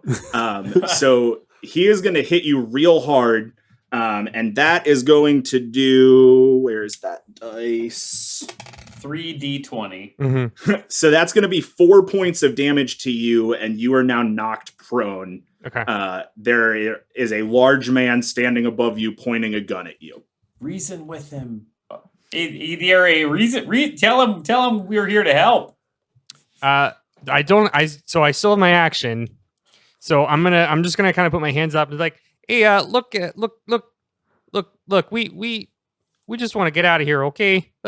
I came to get a bag of Doritos. I don't really have anything, man. What do you want from us? Basically, let us go, man. So another persuade. That is a crit success. Yes. Right on. Attaboy. So Roosevelt, untrains his gun from you. So he's got it trained on your forehead. He pulls it back and he says, "Well, we're not taking any more additions to the Warriors right now. We're pretty tight-knit group, but if you promise not to follow past us on Route 11, I suppose we can probably let you mosey on." Roxy's got her hands up too. Done deal. Yeah. So as he says that, the 5 zombies in the gas station, which are behind you, Moxie, and you, Aaron, are going to make it out of the gas station and start running towards you. The 3 zombies from the house, which are behind Roosevelt and Pistol Guard, are going to make it out of the house and start running towards the truck. I would like to say that the Netna agent from the house doesn't have feet, so watching that zombie run in a different world would be really funny. So as this chaos ensues, there is a loud crack, and the Pistol Guard falls dead beside Roosevelt. I'm assuming, Augie, that when you hear that loud crack, you shuffle backwards to get out from under there. And Roosevelt, after this treaty of peace, is pissed that someone has shot one of his guards. So he's looking at all 3 of you, looking to see who has a gun. And he's kind of firing wildly into the night. Classic. Yeah. As that is happening, those 3 zombies from the house are going to crawl over the truck and overrun Roosevelt. But behind you, Aaron, a man comes from behind the garage wearing a camo jacket over dark coveralls. He comes from the trees holding a hunting rifle, and he says, "Follow me, trust me, and we will escape from the city." So stupid. Aaron, What have you wrought on us today? Signing off. And now, a Spooktacular Express spooky review read. This review titled Untitled. That's the knowledge the hosts have on the show. It's hilarious to listen to. Some topics I don't personally know, but in between the quips, you can learn a bit about different games, topics, and trends. By far, my favorite episode is Launched in Fire. If you're unsure where to start, you can start anywhere. Or ask for the starter pack. Thanks, Matt, for putting that together. This review titled Untitled. Man, what do I think of this podcast? Who doesn't love listening to 4 grown men argue the physics of eating a coconut from a tree? Or contemplating the maw of Kirby, the one true eldritch horror? Genuinely a delight to listen to. These creative minds do get out over some dumb topic and get way too deep into wiki pages. And just to hear this in a spooky voice, well... This has been a Spooktacular Express spooky review read.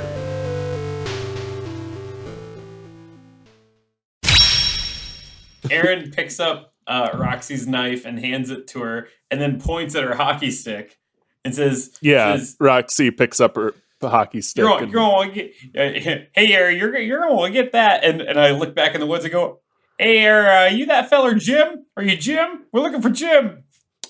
He responds, "Danger is lurking around every turn. There's no time for guessing. Follow my plan instead." All right, let's go. Yep. I don't want to talk to this man anymore. Let's stop talking to this man and follow him. Roxy, am I able to get away from Tire Iron? All right. Yeah. So Tire Iron guy, hearing Roosevelt scream, has gone back to try and pull the zombies off of Roosevelt. Excellent. It is not going well. Excellent. I get my hockey stick then too and follow suit. Yeah. It's going to be a real sad wake up for the two sleeping And dudes in the that's real street. bad. That's terrible. Ah! Ah! Yeah, they were going to be dead anyway. Yeah. So you kind of follow this man off into the woods, and you're running on what is a road by technical definition, as it is flat-ish and there aren't trees, but it's certainly not a main road. And he sort of snaps back at you and says, the light and gunfire will draw more dead to that town. When they hear something or see something, they start to move much faster. So we don't have long to wait. My name is St. Charles. I'm here to help as many people off the mainland as I can. It just Like the falls? Just to clarify, Isn't you're it St. Charles not, Falls? Not Jim, not James St. Charles. James St. Chuck. Old Jimmy St. Chuck. If it's Jim you seek, I can guide you to his corner. Why are you talking like Why do you speak in parables? Got no other option. Only one thing to do. Well, this feels like we're setting up for a big joke here, eh? feels like the DM might have written this backwards. You think? Is any of your boots got snakes in them? Also, there, Moxie. Be sure to eat your snacks. Oh, she is halfway. She's finished one Cliff Bar and on to Cliff Bar number 2 by now. She assumed by the next time you come around to her, all 3 Cliff Bars will have been same. You ate all of yours. Can I have more? I have 4 Cliff Bars left. I would like one more, please. What do those add? 4 HP per Cliff Bar. Oh, okay. I take that back. I ate 2 of them. So I have 2 Cliff Bars left. I'll give you each one more, and then I'm out of Cliff Bars. Augie looks still surprisingly hungry, but he'll take just You're one. so full. You're immeasurably full. I'm very, very full and healed. So thank you. I'm mostly healed. Still a little hungry, but I'm fine. All right. So as you guys are having snack break, St. Charles looks back at you and says, we're taking the wilderness road to Long Point. From there, we'll take to the water. And you guys set off on a hike up to Long Point, Minnesota. And you walk for a few hours down this lonely, abandoned road. You pass a few trailers, but nothing that looks remotely livable. You do see large white X's on a few of the mailboxes, but St. Charles keeps moving. Finally, the trees around you break, and you hear the sound of water. It's after midnight, and it would be difficult to see your surroundings, if not for the night sky. It's a clear night, and the moon is new. The northern lights illuminate the Long Point Marina, the beauty of which might strike you, if not for the harsh reality of your situation. And I have another picture coming to you hot in the Discord chat. Question for the DM while you do Yes, this. hit me. The white X's on those mailboxes, does that look visually similar to the white X I recall that we saw in the front of that house that with the mom and the son who was a zombie? Yeah, why don't you give me like a history check to remember the other symbol that you saw, and I will answer accordingly. What's my short-term memory like when I'm hungover? Do I roll advantage or? No. I think you're hungover enough. Or I think you're hungover often enough that it's probably just a straight roll. Well, I got an 18, so I guess it's pretty good. Damn, yeah, they look exactly like the ones you saw in the house back in Williams. Okay. If you were a betting man, you'd bet it came from the same can of spray paint. Okay, and what is Mr. Crush 40's name? St. Charles. St. Charles is Crush Cool. 40's names. Does St. Charles have any lingering paint on his hands or clothes, perchance? Do you want to give me a check for that, Kyle? How about an investigation check? 15. He is wearing gloves, but you do not see any paint on the gloves. Okay, that's fair. So I'm going to say, hey, Mr. Charles, Mr. Saint, got a question for you, if you would so oblige. I noticed that there's some they're white X's on these mailboxes, and I couldn't help but overlook that that white X was on the house that we just came from. You mean you didn't see it, but we almost got eaten back there. We almost got eaten back there. So By a zombo. It's yes. By the Yes. dead, yes, the dead. There are an unfortunate number of the dead. Yes, they do eat people. So I was just thinking out here, as the sun returns to my eyes. What's the similarity there? Yeah. Netna leaves them when they check houses. Okay. You betcha. All Let's right. see again. Can I get perception checks from everybody, please? Would love to. Here it comes. All right. 16. Mine was one. Oh no, mine's also 16. 12. All right. Well, all three of you are able to hear in the distance, but not like the faraway distance, the sound of a phone ringing. Can I pinpoint from what direction it's coming from? Does it sound like a real phone? Is it a cell phone jingle? Is it a trap? Is it the Nokia that goes doo doo doo doo doo doo doo doo doo? It's the only thing that could outlive the apocalypse, so I think that's a fair question. The cockroaches of cell phones. Moxie, you can tell that it sounds more like a payphone. It doesn't sound like a cell phone at all. Aaron, you can tell that it's coming from, if you look at this picture that I sent you guys, sort of off by those like cabins in the back corner. If Aaron sees Moxie like kind of trying to like pinpoint it, Yeah. then he's gonna like elbow her a little bit and like nod in the direction of the cabins. Okay. Meanwhile, I instinctively check my own phone. Your phone is not dead, but you are roaming. Damn it. I say to Moxie, "Ooh, we should sneak on over there and pick up that. The last time we listened to a voice through a line or a recording, it gave us information about Jim. Maybe this is more Jim updates. Yeah, sure, I guess. Go right ahead. I meant this more as a we, not a me thing. Okay. I'll go I'll cover you. Go for it.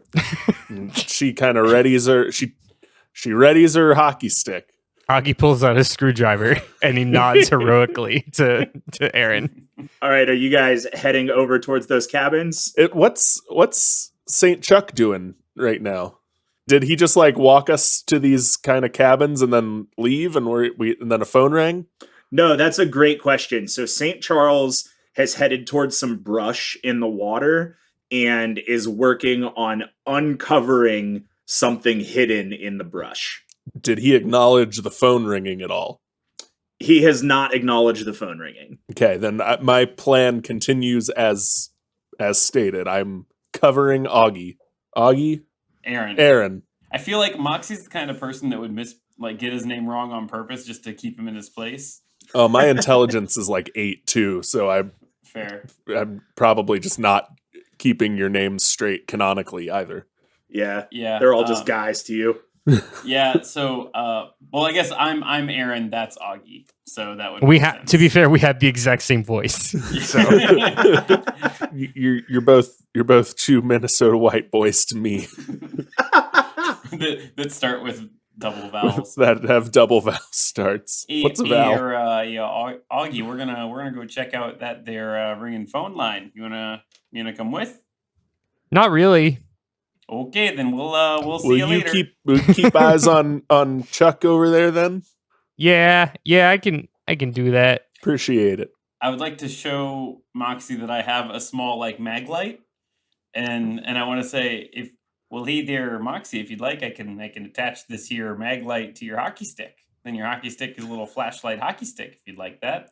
I don't see what good that'll do. All right, then I'll just carry my mag light. All right. This is what I get for offering things to friends. And so I wouldn't say that we're friends. More like acquaintances in a bad situation. You've known each other for a few hours. You're not here, Augie. you don't get to be part of this bonding moment that Moxie and I are having. So I'm going to cast Flashlight, which is light, and so I'm gonna. Oh, is that what you were trying to do? Yeah, I was gonna cast cast light? Why not? Yeah. But here I am, just with my mag light. I mean, I wouldn't mind having light cast on my hockey stick, but I Yeah, don't too want to late. take Yeah, your one flashlight away. So Roxy already passed up that chance. I have an infinite bag full of mag lights, by the way this works. It's actually one mag light, but it's the rechargeable kind that has a crank handle on the back. Yeah, so I'm gonna I'm gonna put a small mag light on your hockey stick, and I'm gonna say when you don't want that mag light lighting anymore, you just let me know, and I'll verbally deactivate it. It's like a clapper. So I have a light now that the zombies might see that I can't turn off myself. I regret this again. I wish I didn't have the light. Wait, time, Moxie. Have you ever gotten like a Christmas gift that you just didn't really like love, but you were still appreciative that someone went out of their way to give you something nice? Nah, I'm pretty blunt. All right, let's go into that phone then. Let's go see why this phone's been ringing for 5 minutes and deal with it. Fair.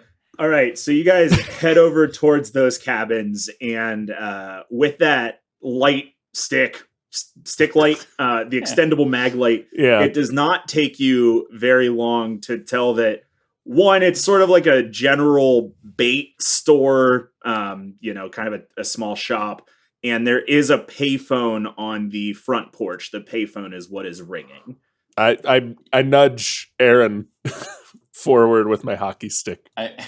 Aaron kind of stops and says, "Oh, hey, Moxie, I know I shared that I am an Eagle Scout. I got to tell you, the one badge I didn't get was moving stealthily in important times where it's nice to be quiet. Pretty bad at that here. I got such clumsy hands. I was actually born with 2 toes on both feet. We are moving toward a ringing box. I don't think you've got to be that quiet. Yeah, so that's a good point. So I think instead of focusing on trying to quietly move towards the ringing phone, instead Aaron is going to keep his eyes open for either searching for traps along the way, if this is a big setup, if we're about to be bamboozled. Me, Kyle, the player, am suspicious of Matt having the phone ring at a bait store. I feel like it's a little on the nose. It's a little on the nose, but me, Moxie is just wants Aaron to answer this damn phone that's been ringing for 5 minutes. I'll say, meanwhile, Augie is also going to cast Flashlight, but this is just using his dying cell phone that's apparently also roaming, even though we haven't hit the border yet. So I'm glad that the cell towers are still in service, so that's really important. The coverage map is just misleading always. So we've got marauders and raiders, but we still have cell service, so that's important. We live in a society, and we live in a society. So I'll cast Flashlight, and I'm kind of watching. I'm also going to be watching for said bamboozlement. Yeah, so that's I would like to keep an eye out for bamboozles. Great. And zomboozles. So I need you to answer the question for me. Are you answering the phone, Aaron? Yes, Aaron is answering the phone. Oh, you don't get to answer these questions for me.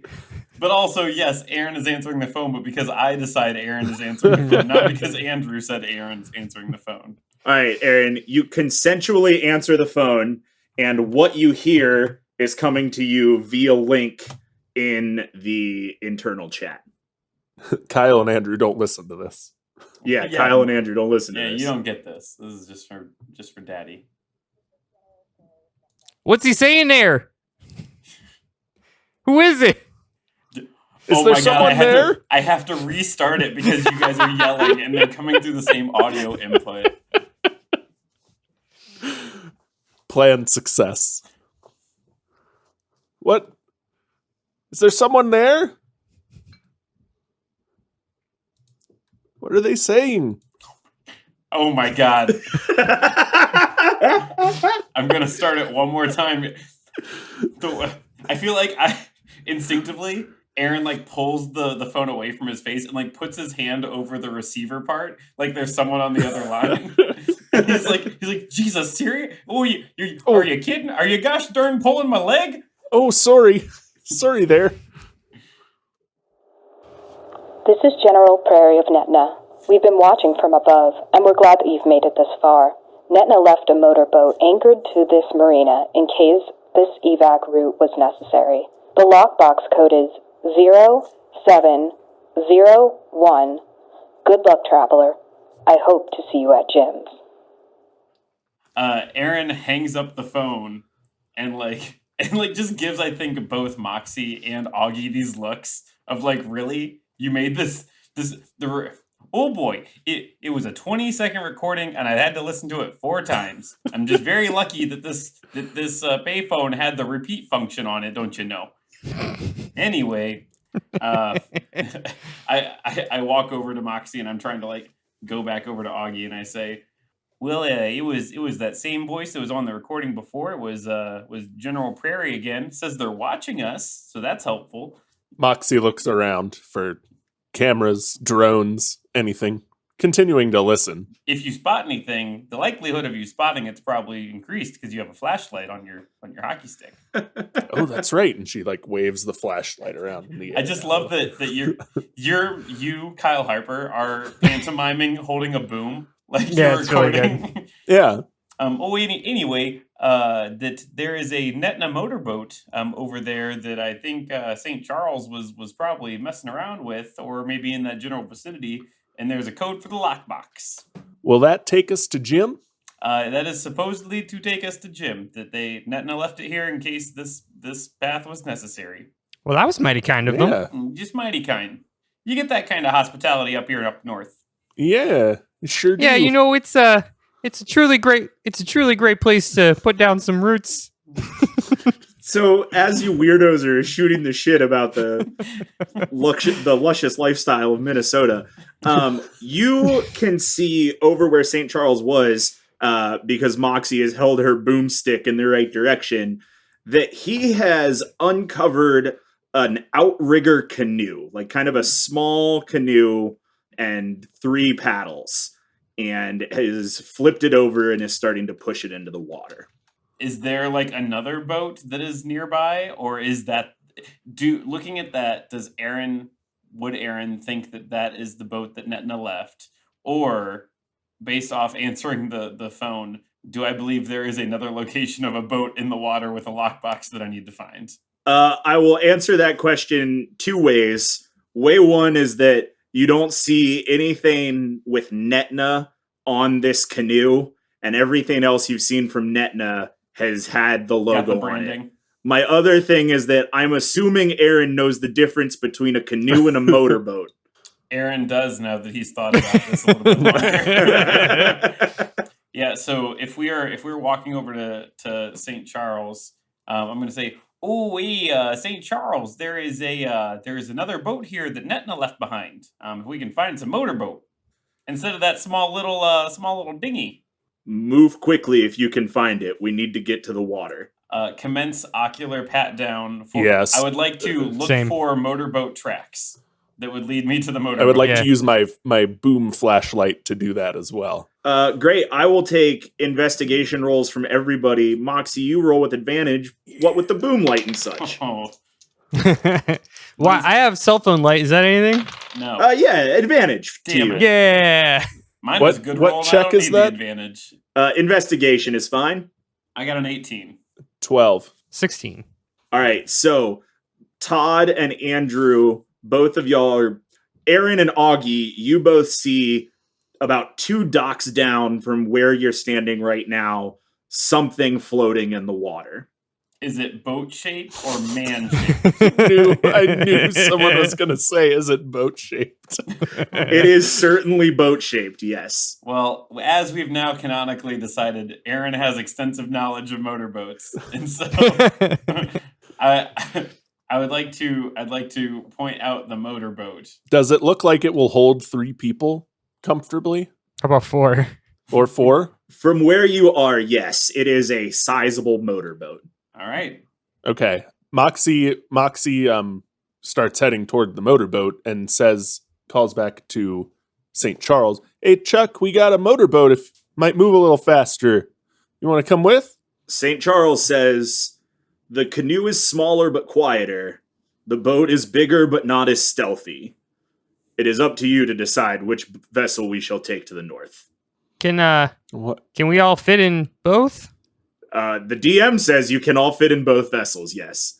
My extensive knowledge of motorboats says that 4 people would land in that. I've not yet seen a 4-person canoe. That's a hefty canoe. It's like a catamaran. It is a hefty canoe, yes. Have you not watched the Olympics? There are a lot of canoes that fit 4 people. Oh, we don't get those stations up here. So Aaron, I'm just, hey, it's me, Augie. I'm curious.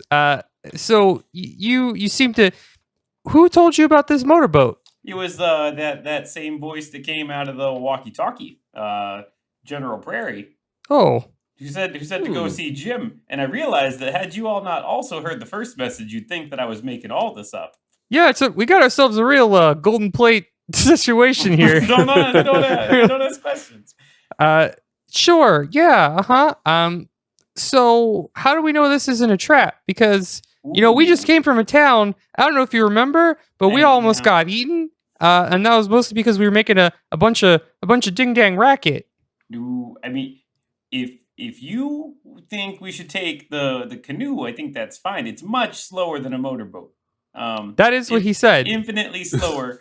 I know there's been some talk of canoes holding multiple people for some Olympics. Up here, we only watch one Olympics. It's the Winter Olympics. And their canoes don't move fast in the Winter Olympics. The real Olympics. God's Olympics. Real strong viewpoint you have on the Olympics there, Aaron. Yeah, okay. Mr. Chuck St. Charles, Mr. St. Chuck. Can you tell us how long you think it would take? Where are we going again? We are heading to the north via the water. It will take a plots amount of time either way. Sure. And Aaron, did you get any coordinates for Jim, or is that just supposed to appear in the boat? Betcha. We are. I was just told we should be looking for Jims. And the more I think about it, the fact that a stealthy man saved our lives, I'm beginning to vote for stealthy canoe time. I'm also team canoe. That is 2 votes. We do not need the third one. Let's go. That's the third for. Okay.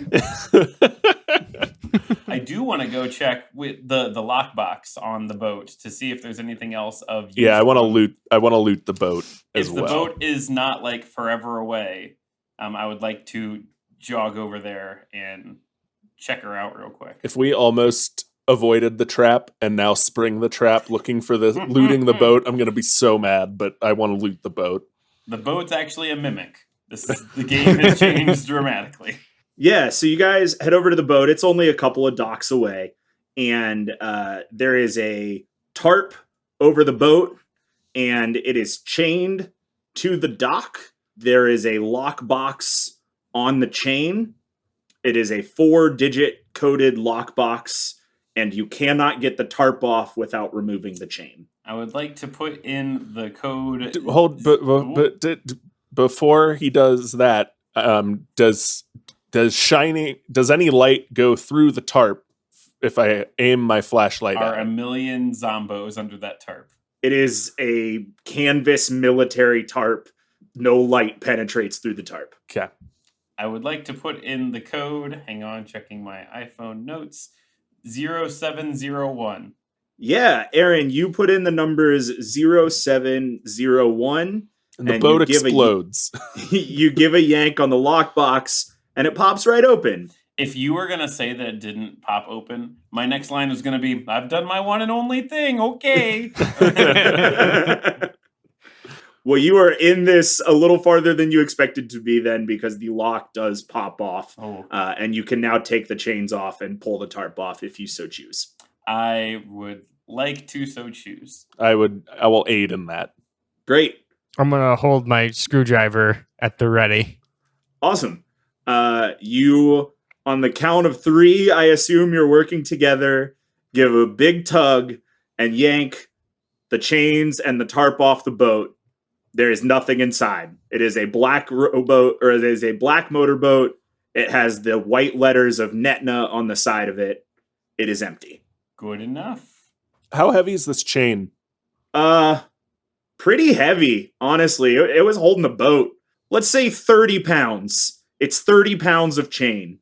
It's a lot of pounds of chain. It's like a truck chain, not like a Ghost Rider chain. Yes, yeah. How are the wait? Stop. When you were deciding densities of chain, how did you start with truck chain, which is like very dense, I assume? Yeah. And then You answered your own question. Ghost Rider chain. Ghost Rider somehow chain, because he holds opposite. any. Can you, the question is, can you swing it around and whip marauders with it or not? Do you? Am I wrong? How is Ghost Rider the standard bearer for what a light chain is or is Have not? you met our friend Matt? No. Andrew has a valid point. No, Yeah. he doesn't. Take those words question for the DM. Yes, Kyle. Can Moxie holding this chain approximate what its maybe attack bonus and damage would be were she to wield it as a weapon? Is Moxie trained in boat chains? Yeah, hold on. I'm so mad because, like, you could have said, like, where does it land between truck chain and neck chain?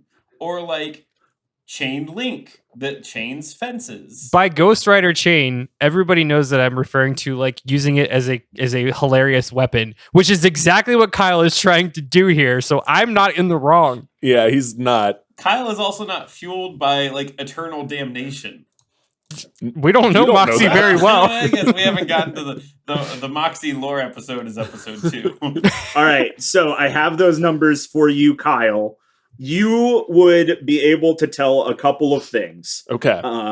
One, that this chain does indeed weigh about 30 pounds, which is a pretty hefty chain. And if you dropped it in the water, it would probably sink forever. You can also tell that it is enough for you to swing it, or it's, light enough that you can swing it. It will act as a two-hand weapon because it's going to take all of your strength to get it there. The attack bonus is going to be +4, and it's going to do 1d6 radiant damage. Radiant damage. All right.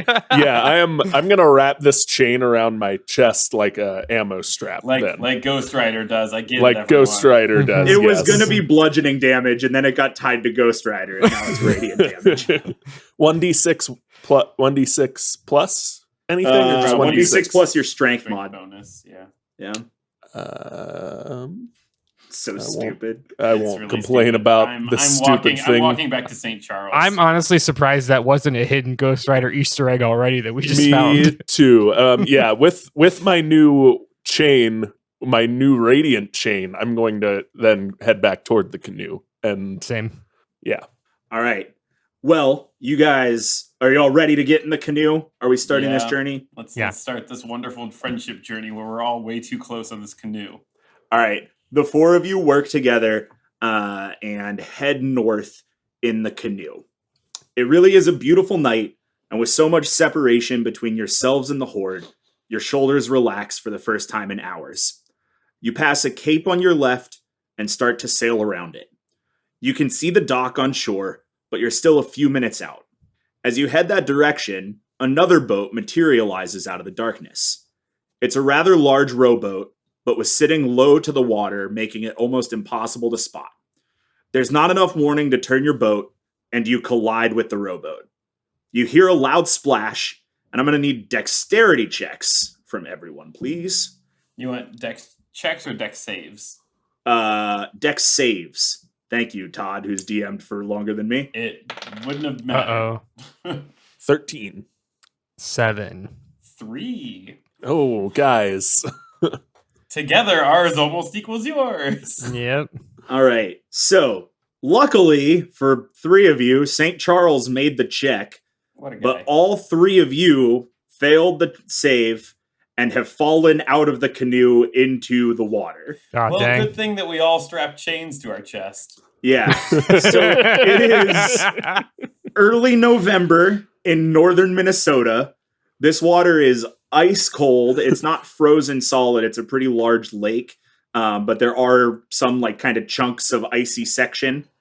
And all three of you are out of the boat.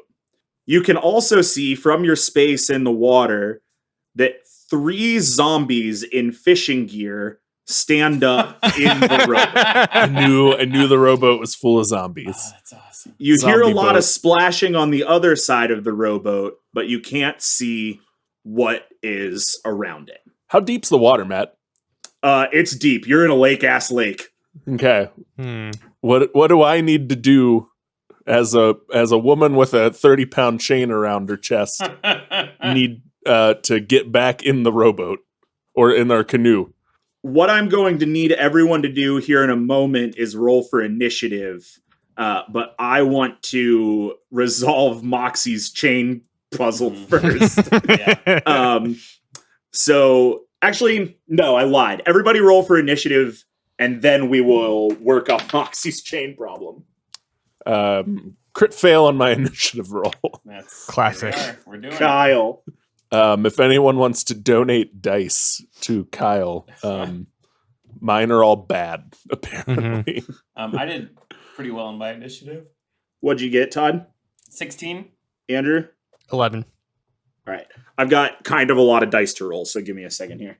And they all died in this lake. If we'd have gotten in the motorboat, we would have just stormed through this. No, it's more zombies, but it's an easier deck save to stay in the boat. We'd have hit them like Hydro Thunder Yeah, you would have. or Blood Wake. That's what we talk about here. I'm glad that the zombies are themed. That's really important. Well, for the Halloween event, they had to reskin them and give them funny hats. You know it. All right. So, with those rolls, the first move is actually going to go to one of the 3 fisherman zombies in in the rowboat. So he sees you, Aaron, down in the water, and he's going to reach down and he's going to try and grab at your shoulders to try and pull you up into that boat. But that was a 2, so it's not going to happen. Excellent. All right. So, Aaron, that'll make it your move. Do we know if zombies can swim? No. We have not yet been near water or zombies. The real question would be, are these zombies from Resident Evil where they're shambling mountain zombies, or are they like 40 days later or 48 days later? 28. Or do these zombies maybe have like a menu floating above their head with like a water icon in it that would indicate that they get some kind of elemental bonus to water? Anything like that. Todd, roll me a history check Nice. on how many zombie movies you've seen, and I'll give you the specs of these zombies. I got a 13. All right, sure. So with a 13, you can tell that these are not fully shambling, brain-dead zombies. Right. They're aggressive, but not super smart, but also appear to be physically capable. Like if that zombie would have grabbed you, he probably would have grabbed you for a good bit. So the answer is 28 days later version. 28 days later, zombies. Yeah. So I don't. So I don't want them into the water until we're out of the water. I'm going to try and scurry up into this canoe without flipping it over. Yeah. So what I am going to need from you is a dex check of getting back up into that canoe. Well, I'm good at those. If you want, anything dexterity is going to be -1. Doesn't matter. I got a 7. So you try to get yourself up into the canoe, and you get up there, but the canoe rocks pretty hard, and you actually knock St. Charles out of the canoe. But I made it in, importantly. But you made it into the canoe. Got it. Yes. That is going to be a full action for you to get into the canoe. Fair enough. All right. So that's going to make it St. Charles' turn. St. Charles, now that he is in the water, is thriving, panicked.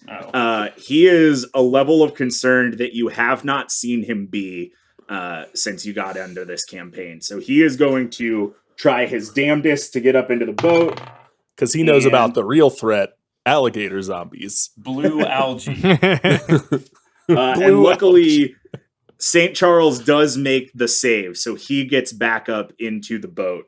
But that is going to be his full turn. And that moves us down to Augie. Augie's gonna take his whole turn to try to get back on the boat.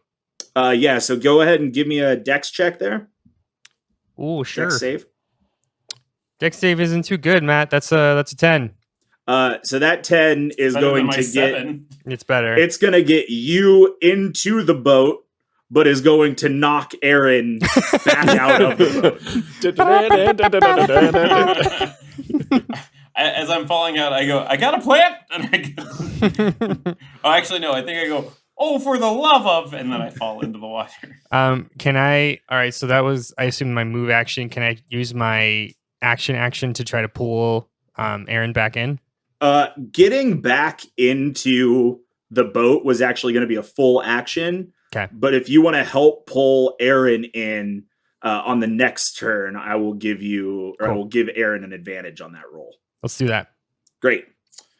So that's going to bring us to zombie number 4, who you haven't met yet because he fell off the back of the rowboat. So zombie 4 is going to take his whole move action to, I'm going to put swim in quotes, but he zombie swims around the rowboat in kind of a thrashing, shredding water action. He's still pretty far away because this is going to be difficult terrain, so it's half move speed if you're in the water. So he's not to you yet, but he's coming for you. Oh, Lord, Moxie coming. and Aaron, who are in the water. Great. So that's going to take us to the other 2 Zambos on the rowboat. So they are both going to reach for you, Augie, who has made it back up into the boat. And they're just going to attack together at once. And I don't remember your AC. It's low. It's 12. Oh, they rolled. The first one was an 11. Okay. Oh, but that was a 21 to hit. That one it's gonna hit. Barely. Yeah. That's going to do it. Mhm. And that's going to be max damage, 7 damage to you, Perfect. Augie. I have 7 hit points left. All right. And that's going to take us to you, Moxie. Now you are in the water. Yep. You have to get in the boat, and you have 30 pounds of chain on you. This is like the math question that none of us figured out in 5th grade. Question. Yes. Am I on the rowboat side of our boat or the not rowboat side of the boat? So you T-boned the rowboat, your canoe being the long part of the T. Let me rephrase my question. Is climbing into the rowboat this turn an option? Yeah. The zombie boat. Yes. Because if I can do that, I want to climb into the zombie boat. Okay, so what I will tell you is that with your 30 pounds of chain on your chest, I will need a dex save and a strength check to get you into that boat, or you can drop the chain and just do the dex. Can I add a third and way better, worse option? Wrap the chain around a zombo. So moved. I would like to. What would it take for me in the water to lasso a zombie with my chain? What would it take for me to get you this chain around you today? This chain out the door. Because my today. strength and dex they're both good. Like I'm not rolling at not coming from a bad spot trying to overcome those 2, but he's rolling coming from being Kyle. But I am dealing with that. We're all underestimating if you were swimming right now and someone handed you 30 pounds. Oh yeah, it's a lot. They're like 30 pounds of metal. Yeah. Loose, floppy, stringy metal. It's not loose. It's tied around me, so it's at least contained. Put on a weight vest and go If for a Roxy, swim. sorry, is it Roxy or Moxie? Moxie. It's Moxie with an M. Sorry. Should've asked it's a weird time to ask in the middle of this battle. If Moxie knows one thing, it's how to tie a chain. Okay, Kyle.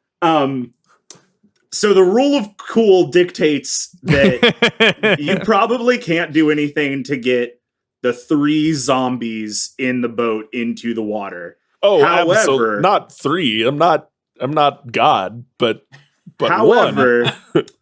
there is a fourth zombie who is in the water, and if you were to use your move action to Begging get to for a him, Shannon.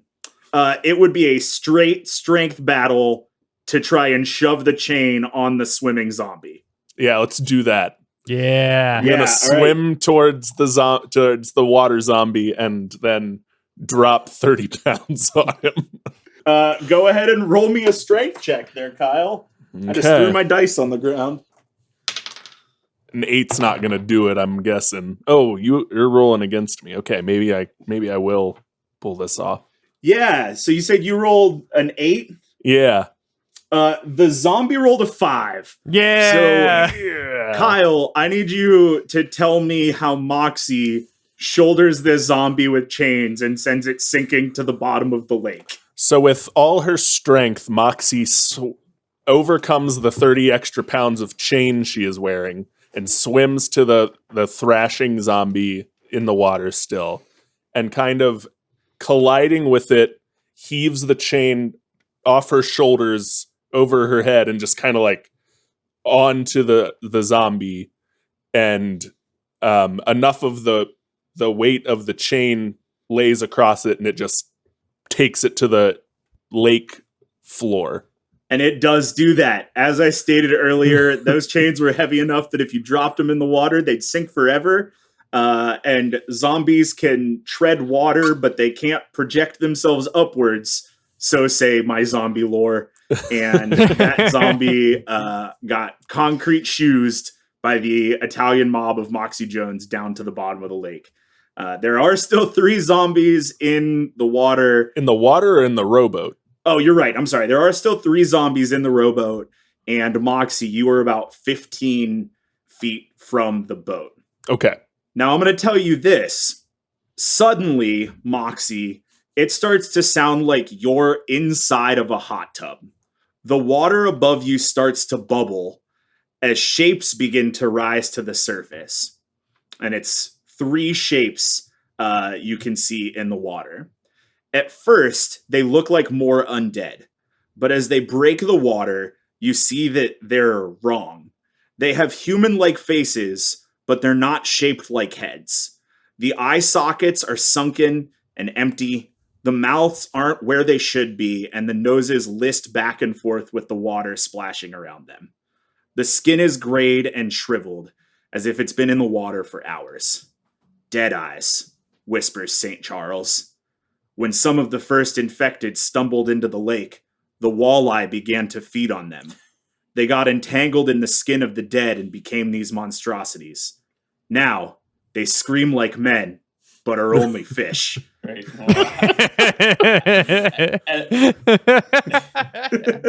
I have so many questions. One, is St. Charles back in the boat? I thought he was dying.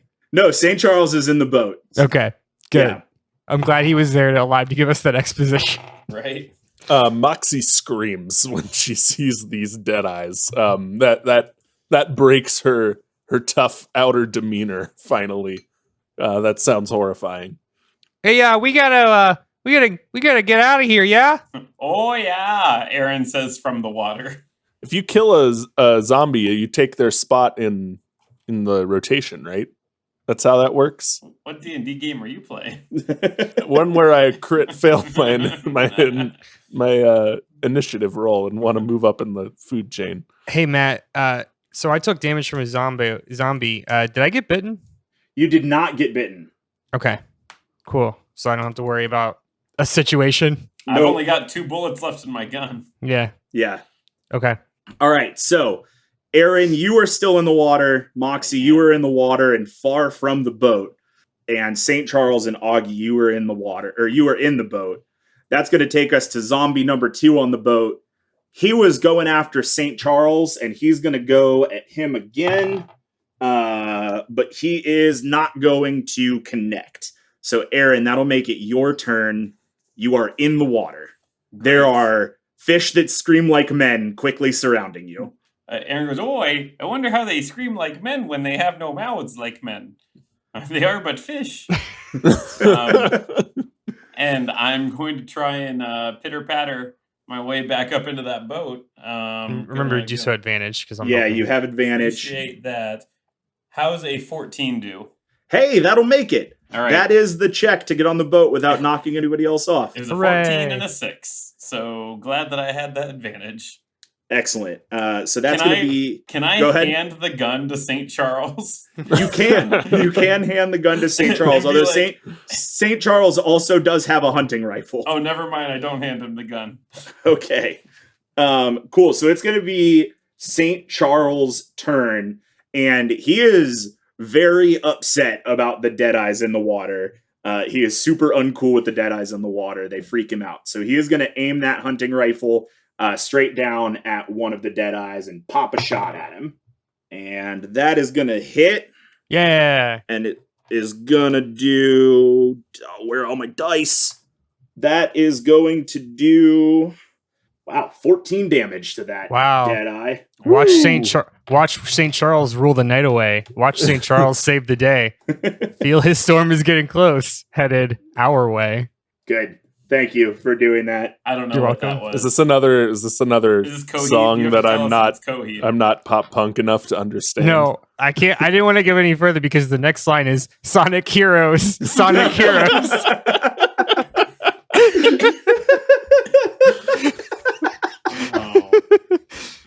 Oh, awesome. All right, Augie, you are up. Question: am I still holding a paddle or an oar? You are holding a oar. Yes. A oar. I would like to if I extend my oar to Moxie, is that enough to kind of try to pull her in? I would give advantage on Moxie's getting back in the boat, and I would let her do it in one turn because you cut the move action in half. Okay. And then I would like to spend a bonus action to give Moxie some bardic inspiration, and I'm going to remind her how of just like this was like that night 3 years ago at the Baudette 2018 haunted Halloween bash in the Moose Lodge to try to bring her back to reality. I will use that memory on my turn in a long time when it's my turn again. Mm-hmm. All right. So next up is one of the Deadeyes, and they are actually going to attack you, Moxie. Well, this one is because you're in the water, and they are also in the water. So Their logic tracks. Tell me, Moxie. Oh boy, does a 24 hit? No, surprisingly. My armor class doubles in the water. So you've got to roll a 28 to hit. Yeah, that hits. Yeah, all right. So Moxie's that is a Sahagin. that is going to do 4 damage to you, Moxie.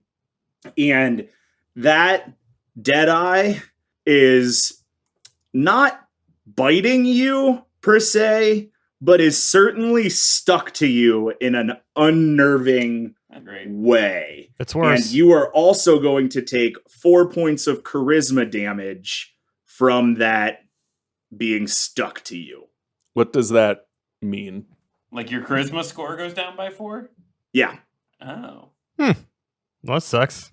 3.5e was weird, and that's where this monster is from. Fair. So my charisma becomes 6 after this? Uh-huh. Until you kill this creature. Your score, not your modifier.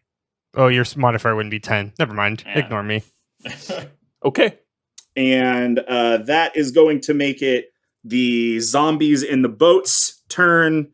They are going to reach for you, Aaron, because you are now in the boat.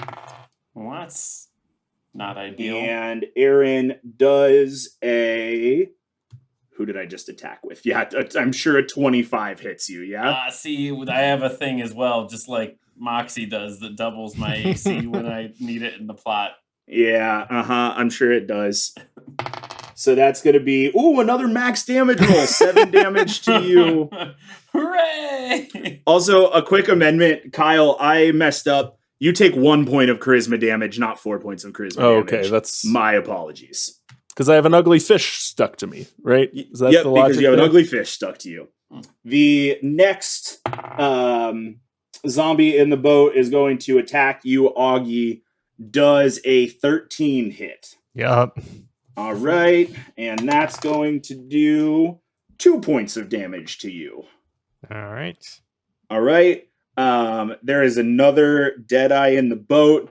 It is going to try to spit something up at you, Aaron. Gross. It is. It's really gross. Does a 9 hit you? It does not. All right. That would That only spit hit. misses. That would only hit Augie. And Moxie, that's going to make it your turn. So you are, I am in the water. I have a fish stuck to my arm. and Augie is extending a paddle to help you into the boat. And you have a bardic inspiration. Yes. So now's the that's time something. to get out of the water. Is it with this ugly zombie fish stuck to me? It's better than being in the water. with Would you rather zombies be and dead? fish. Hey, would you, hey, Moxie there, would you rather be dead? You're right. I'll grab the oar and try to pull myself into the boat with the others. All right, so go ahead and give me a dex check for that. And I will add my bardic inspiration to that as well. What is that? Is that a D8. D8? I think it's a D6 at this level. Oh, is it D6 at level 2? Yeah. Yeah. 'Cause you're we're right. just babies. So that is that didn't need the bardic inspiration. It's a 25 or Oh, okay. something ridiculous. Yeah, with my That deck. reaction, that was the I crit fail noise. No, it was I wasted my bardic inspiration because I Fine. was gonna get in the Fine. boat anyway. Yeah, it's fine. All right, so you move back into the boat. There is still a Deadeye attached to your arm. Do I get an attack, or is that my whole turn? That is your whole turn. No. all right. And at the end of your turn, you are going to take another point of charisma damage. All right, we're all on the boat. Mission accomplished. You are all on the boat. You solved my fall out of the boat puzzle. Did we? All right, so the next one up is the zombie that's been swinging at St. Charles. It's going to... Oh, that'll hit. Fun fact, Kyle, you can wait to use that bardic inspiration. You don't have to. You don't have to You can claim decide it before. to after. Yeah, Oh. after you roll the d20. Oh, then I'm not going to have Thank used that it. baby. So that zombie is going to do 7 points of damage to St. Charles. Aaron, your turn. Great. Yeah, I'm gonna coat my axe in peroxide and I'm gonna slash at the zombie that is attacking St. Charles. Go for it. How does a 15 go? Oh, a 15 will certainly do it. That's great. It takes 4 damage. Great. It is St. Charles' turn, and he is going to attempt to pump another bullet into that Deadeye. Ooh, that's a natural 20 for St. Charles. Yeah. So the Deadeye that he had shot earlier, he points his gun at again and pulls the trigger, and guts and skin and fish fill the water around the boat as that Deadeye is blown to smithereens. Augie, your move. Okay. Are there any more zombies in or touching the boat? There's a zombie fish attached to my arm. There's a zombie fish attached to Moxie's arm. There's a zombie fish in the water. There are 3 zombies on the rowboat. Okay. What would need to happen for us to make a clean getaway? You would need to somehow row yourself around this boat. It would be incredibly difficult for you at this point to make a clean getaway because you are wedged up pretty bad with this rowboat. All right. Deal. Instead, I'm gonna try to I'll take my whole action to try to get the sucker fish off of Moxie. Yeah, give me a strength check for that. That's not terrible. Let's see. 21.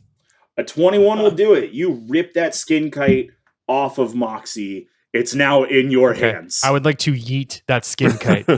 Skin kite yeeted. Perfect.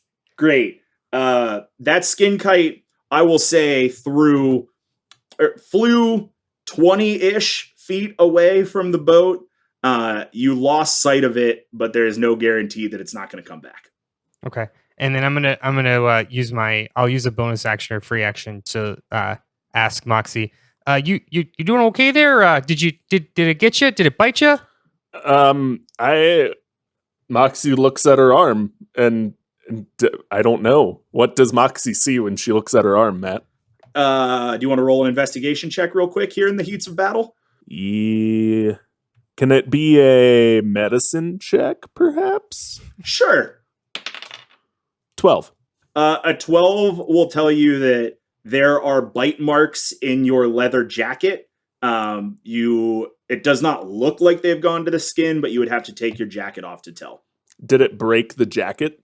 You can see like foam coming from the jacket, but just a little bit. Okay. No, I think I'm okay. We'll check after we deal with these zombos, though. Right on. So the next person to go was going to be the Deadeye that Augie just yeeted, so he's going to get skipped. And we're going to move on to the two zombies at the boats who are swinging first at you, Augie, and an 11's not going to hit, is it? Thank Christ it's not. And once at you, Aaron, is a 14 going to hit? That tie goes to the runner. Oh, baby. We all have glass bones and paper skin here. That's going to be 3 points of damage to you, Aaron. All right. We love to see it.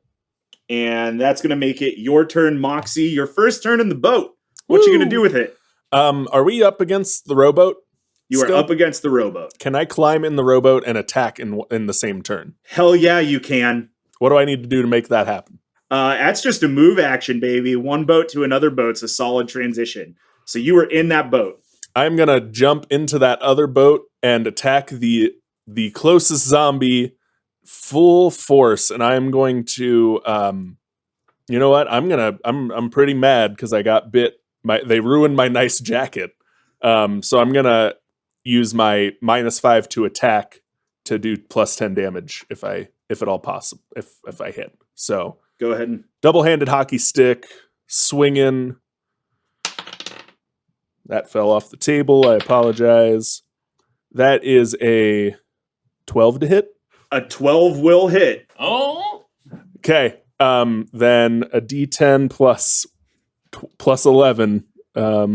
We love to see it. 13 damage. Oh boy.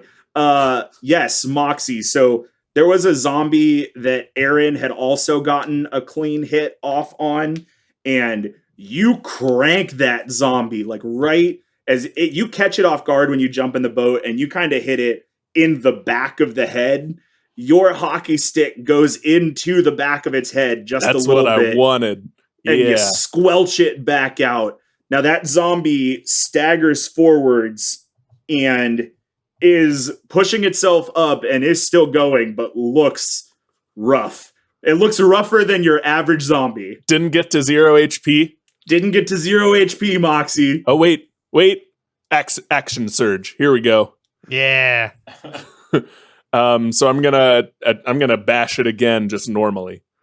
Do it. Bitch, you thought? 20 to hit. 20 hits. Yeah. So that's just gonna be a D10 plus 1. 3. Oh man, it's not there. Oh god. Your hockey stick is. Can I add my bardic inspiration to damage? No, just it's just the same bless. Wait. Nope. Hold. Take that again. I reroll 2s. I reroll 2s on damage rolls with a 2-handed weapon. You better not get a 1. 10. What's 10 damage do to the zombo? 10 damage splits that zombo's head in half, Moxie. Yeah. You know what I get to do when I kill a creature? I get to attack again as a bonus action. So I'm going to attack the other zombo on the boat. Cleave. Just punch the lamp in your. I did. Nice. Good. 17 to hit. A 17 will indeed hit. All right. D10 plus 1 coming at you. That's another 10 damage to that zombo. All right. So Moxie, you are in the boat with 2 zombies. Now you hit that second zombie in the chest because when you your hockey stick out of the first zombie, you didn't have as good of control on it the second time. So it's still up and moving, but it's pretty well dazed. After that top zombie got absolutely murdered, Aaron, move is to you. Oh. So wait, how many zombos are left here in the boats? 2 zombies in the boat, 1 zombie fish in the water. 1 zombie fish has been yeeted. I'm going to attack the one that that Moxie had just attacked. I'm gonna swing my little swingy. Actually, you know what? No, I'm gonna cast Bless. I'm gonna bless everyone. I'm gonna give everyone a pep talk. So everyone, you add 1d4 to all your attacks. Yes. I say, just keep doing what Moxie did. Swing away. Do what Moxie did. Don't you know? All right. St. Charles is up next, and he is going to pop another shot off at one of the fish in the water, and he's going to miss that shot pretty wide to the right. He is blessed. It's not going to help. That he paid in karma for his nat 20 in the last round. Fair. All right, Augie, your move. Yeah. So there's 1 zombie left in the other rowboat, or 2? 2 zombies in the boat. Okay. So I want to look at the one that Moxie is closest to, is in current combat with. And while I still got an oar in my hand, I'm going to while I raise my oar, that zombie's going to get beat downwind of my bus, my Tor bus tank. I.e., I'm going to cast Ray of Sickness, which is a ranged spell attack. So hold on, let me pull my stuff here. Let's roll some. That's potentially good. Let's say a 17. That should hit, right? That super hits. Yep. Okay. So I need you to make a con save. Oh boy, okay. Yep. 13. Yeah, so that's gonna fail. Okay, so it's gonna take 7 damage to 7 poison damage, and then it is poisoned until the end of my next turn. Awesome. How does poison work? Disadvantage on your attacks and Oh yeah. maybe saves. Disadvantage on attack rolls and ability checks. Cool. So that Zambo is on the boat and is having kind of a hard time deciding whether it want to attack you, Augie, who just stanked it out, or you, Moxie, who is on the boat in front of it, and it's going to decide on you, Moxie. So that zombie is going to take a swing at you, but it has disadvantage. Both of those rolls were 12. Does a 15 hit you? Me? Yes, you. Sorry. All right. So that's going to be 4 damage to you, Moxie. Okay. And that next zombie is going to swing at you with your band stank there, Augie. But a 5 probably won't hit. It doesn't. Hooray! Moxie, your turn. I'm going to attack the other zombie. Great. The one that's poisoned and hurting bad? Yeah, that one. He's all hurting bad. Cool. All hurting bad. 19 to hit. 19 So, hits. Let's do some damage. Re-rolling 1s. And you're blessed. And I'm blessed. Yeah, you get a D4 to that. To my damage too? No, just to your attack. Oh yeah. I thought it was either or. 7 damage to this zombo. So that zombo goes down like a wet bag of chips, falls right on the floor, and you can tell that you did a lot of damage, but you hear it gurgle and start to push itself back up. And Classic Zombo move. Aaron, your turn. All right, so it's the Zombo that just fell down and pushed itself back up. And isn't there an untouched Zombo in the? There is a fully healthy Zombo in the boat. Okay, I'm gonna try and hit it with a Molotov cocktail, which is Guiding Bolt is the spell. So we'll just see what happens here. Sure. Does a 15? 14. Does a 14 hit it? A 14 do hit it. All right, good. That is Guiding Bolt. That is a handful of radiant damage. I'm pulling that up right now. Great. 4d6 radiant damage. Not fucking around anymore. 16 radiant damage, as I guess the flavor is I smashed a flaming bottle of like gasoline on this zombie. And if it's dead, I want to just kick it out of the boat. So was it 16 or 46 radiant damage? 4d6. 4d6. Oh, I thought you said 46. Which got me 16. Great. So if it's not dead, the next person gets advantage because it's lit on fire. it's not dead. It's on fire. So Moxie, just as an update, you are now in a boat with one zombie that's in really rough shape and another zombie that's in rough shape and on fire. Excellent. The fishing boat is made of wood. I would like to play "Don't Stop Me Now" on my harmonica, please. I'll give you that as a free action. Go right ahead. It is going to be St. Charles' turn, and he is going to take a shot at the flaming zombie. And that's going to miss. Not going to hit. He gets advantage. He gets advantage? Mm-hmm. Yeah, that'll do it. That'll is. hit him right in the face. Because the flavor text is there's mystical dim light that glitters around it. But in this, it's on fire. It looks super rough and is still on fire, but is up and moving. Augie, your turn. Can I just like whack it with my oar? Yeah, you can whack it with your oar. All right. It'll do the same damage as my dagger or whatever. It will indeed. It'll just give you some range. 22. That hits. Was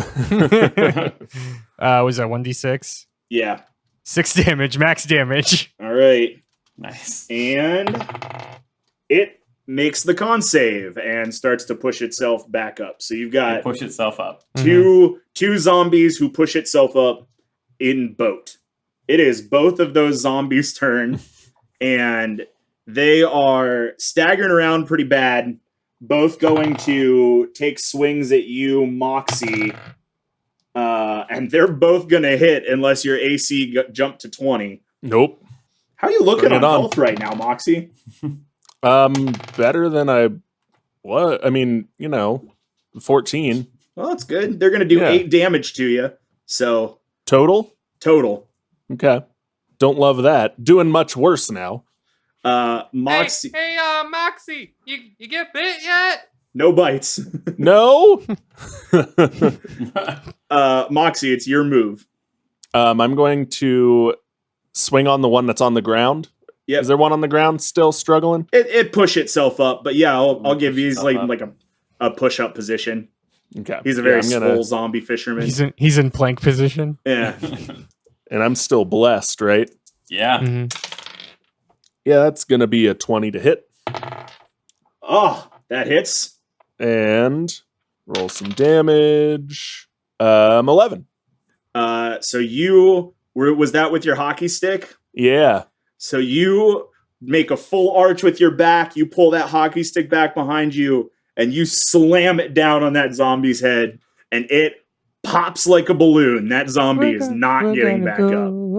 All right, I am going to I'm going to then with that one dead, I'm going to use my bonus action to swing at the on fire one. Yeah, go for it. I'm going to take that -5 to do plus 10 damage to it as well.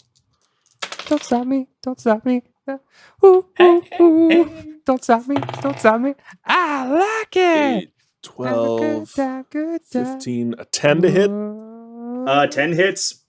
All right. That's going to be 17 damage.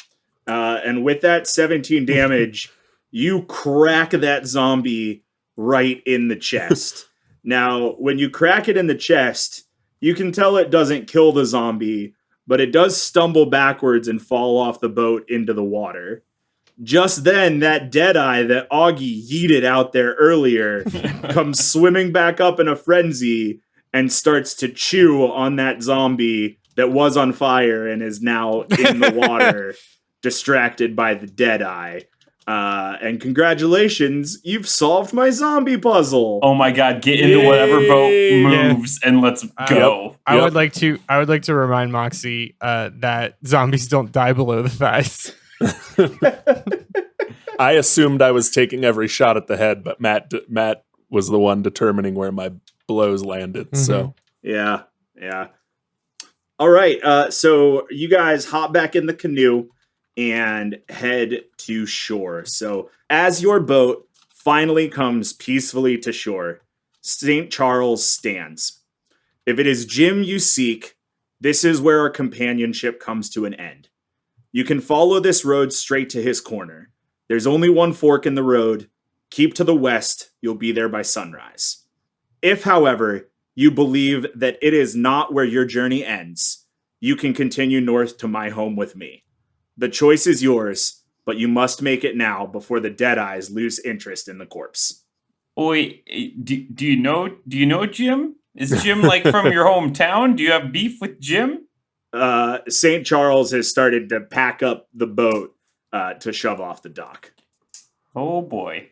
Well, we know we can trust old Chuck here. Yeah. We don't know Jim. I don't know Jim. I am also a little concerned Netno was watching us and didn't, do more things. But Netna's watching us, so they're going to see us go with Jim. Jim has a gun. Or not, Chuck. I Chuck, I mean. You have a gun. Chuck. Yeah, Chuck has a gun. I have a gun that I forgot about until just this moment. I feel like we should go with St. Chuck here. With our powers combined, we have 2 guns. And my screwdriver. All right. And my hockey stick. Yeah, I'm more for St. Chuck than Jim. We'll find Jim if we want to find Jim. Let's go with St. Chuck. Yeah. Well, maybe not. I don't really trust the cops. Are we saying St. Chuck's the cops? No, Netna. Jim's the cops. No. Yeah. I feel that. All right, so you're going with St. Chuck? Yeah, St. why Chuck. not? All right. St. Chuck ending. You look at dry land, the first you've seen in hours, and the most peaceful you've seen today. But you turn and step back into the canoe. St. Charles hands you the paddles and turns the heading north. He sticks close to the shoreline of the island, just far enough out to not run aground. A few more hours pass before you arrive at an island. You anchor your boat, and St. Charles beacons you into the woods. After a short walk, you come to a clearing filled with high grass. As the sun rises behind you, you see a white sign with "Welcome to Fort St. Charles Historical Site," written in blue letters. A group of people, maybe 50, come out and wave to you. And there is a picture in the chat. Matt, is Fort St. Charles a real place in Baudette, Minnesota? Well, it's not in Baudette. It's above the northwest angle. But all right, yes. so shush. Welcome home, says the man you've known to this point as St. Charles. My real name is Greg, but here we are all St. Charles. We are the surviving population of the northwest angle. Netna came across our border nearly 2 weeks ago and drove us out. They kidnapped some and killed others. Everyone they killed rose to its feet within the hour. In the chaos, the rest of us were able to escape here to St. Charles. It's the most northern point of the United States, and all of its Canadian waters are controlled by the Anishinaabe Nation and the other indigenous people of the Lake of the Woods. I would have told you about us sooner, but my people trust me to discern which travelers may try to contact Netna. When you had the option to go with them and chose to come with me, I knew you were safe. You're welcome to begin your life here. Besides, we've all seen zombie movies. Once you reach the safe house, the bad guys leave you alone. And that is where we will end our Halloween one shot. Woo! Excellent. That was so good. Good job, I want to Matt. make it known, all I can think about this entire game is the very first thing Augie did with 12 hit points worth of good berries was just eat them. Just immediately eat them. Hey, he's still alive. He's gotten this far. He's still How many here. hit points did you end with? 3. Yeah, I had 6. Yeah, I also had 6. And out of spell slots. Well, congratulations, guys. You got the good ending. Yeah. Yay! Now, Matt, as DM, what would have constituted the bad ending? Like the really bad What ending? you told us there was a really bad ending, and then I want to know the Jim ending as well. Yeah. So Jim percent speedrun. So the really bad ending, which you avoided when you went with St. Charles, that was the last opportunity for you to get the really bad ending, was that you got caught by the Horde. So if you remember way back at the beginning of today, I had you roll all of the dice. So those numbers were the waves of the horde. And they were Okay. going to come at you in that wave of zombies. So the first one would have been 1 zombie. 15 feet later would have been 5, 3, 6, 3, 3, and then 47. And you were going to fight the horde until you died, was the really bad ending. Yeah. Okay. And I All very right. much was keeping track of the distance between you and the horde.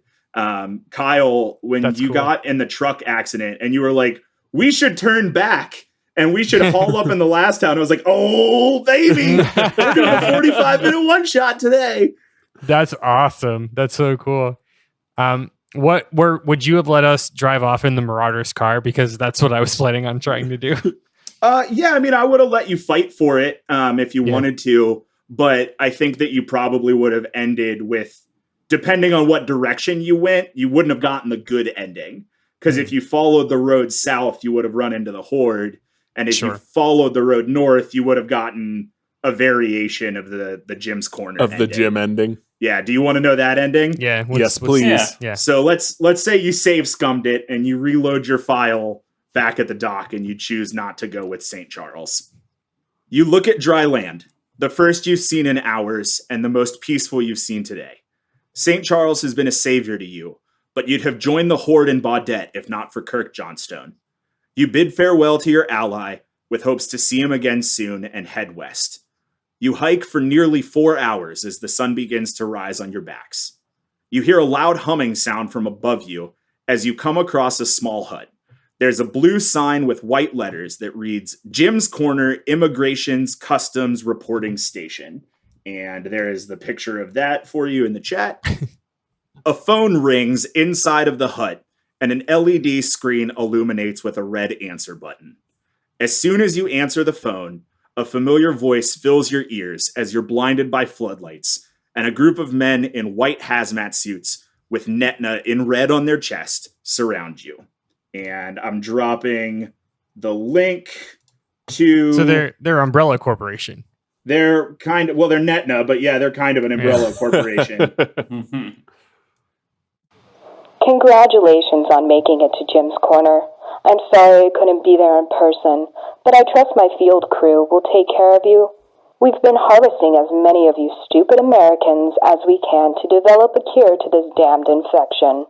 It's such a shame when you create a perfect bioweapon before you're able to manufacture immunity. National evacuation to the North Agency. More like Northern Expedient to trap neighboring Americans. Well, thanks again for delivering more test subjects. You've survived for so long. Maybe you can be the key to the cure. Besides, we've all seen zombie movies. The good guys never survive in the end. And as the voice stops, you all feel a jab in the side of your neck as your vision fades to black. Good. I love the ongoing bit of we've all seen zombie We've all seen movies. zombie movies. Yeah. Great. Good stuff. So I want to give a huge shout out to horror movie review podcast, The Stephen Queens. One of their hosts, Bella, was the voice of General Prairie in today's campaign. I literally sent their Instagram a DM last night to see if one of them could record these lines for us, and they knocked it out within an hour. So if you're into horror movies and analysis that comes from the minds of 3 not cishet white men, check out the Stephen Queens, and that is Stephen with a PH on your podcatcher of choice. You can also find them on Instagram at the Stephen Queens and on Twitter at Stephen_Queens. Cool. Woo. Well, before we sign off, any last thoughts about your journey through Baudette, Minnesota, and the surrounding areas? I was really prepared to die with that chain in the lake until I found out I could take a zombie down with it. So thank you for that suggestion, whoever suggested that. I forget who it was. When I picked up Thorn Whip, which I reflavored as whipping something with an extension With an cord, extension there- cord. there's a moment where I really thought I was going to fish Moxie out of the water by hitting you with Thorn Whip because I could pull you 10 Whoa. feet. That would have been a good one. Yeah. Yeah. I regretted so much of that. Eating the good berries early on when you could have saved them. Of playing the bit that I was hungry because I have a spell called Gas Station Chili Dog that was Thunderwave, and then I resolved that I couldn't use it because we already spent 30 minutes talking about how I had no food and was hungry. Way to commit to the bit. Yeah. This is great, Matt. You Good did a bit job. committal. Very good this is job, good Matt. stuff. Thank you. Thanks, guys. And I hope I don't know what our metrics look like if we have listeners in Minnesota, but hopefully we'll hear how weirdly targeted our accents were. We're also sorry for anybody in the southern Canadian territories and northern Midwest areas that we offended with our very, very bad accents. Yes. We've all seen Fargo. Also, specifically the people of Manitoba, who I made the villain in this podcast, unknowing to the what do they call states in Canada? The territories? The territory of Manitoba. Okay, don't say it like everyone knows or that. There's something provinces? else. The province of Manitoba. Provinces. All right. Thanks for joining us on the Spooktacular Express. Whether you joined us this month, bumped up this month, or you've been with us for a while, we appreciate it beyond all belief. We wouldn't be able to do this without you, especially not crazy one-shots like this. And one time, Andrew told me, I think maybe I just want you to write a zombie movie, because if you write a zombie movie, maybe I'll like it. And I did that today, and I liked it. That fulfilled a big check mark on my list. So thanks for joining us. As always, you can find us on Twitter, Facebook, and Instagram at Debate This Cast, or on our website at debatethiscast.com. Well, friends, until next time, I'm Matt Cole. I'm Andrew. The Minnesota Mimics is my favorite average or amateur soccer team. I'm Kyle. Glad I was rewarded for taking that chain, Harper. And I'm Todd. I wish I had more reasons to say hot plate in this episode, Thomas. Hot dish. Hot dish. Hot dish. Hot dish. And we're saying thanks for debating with us. Oh, and if you think we're wrong, you can come find us behind the spooky swing sets, nerds. No, don't you know?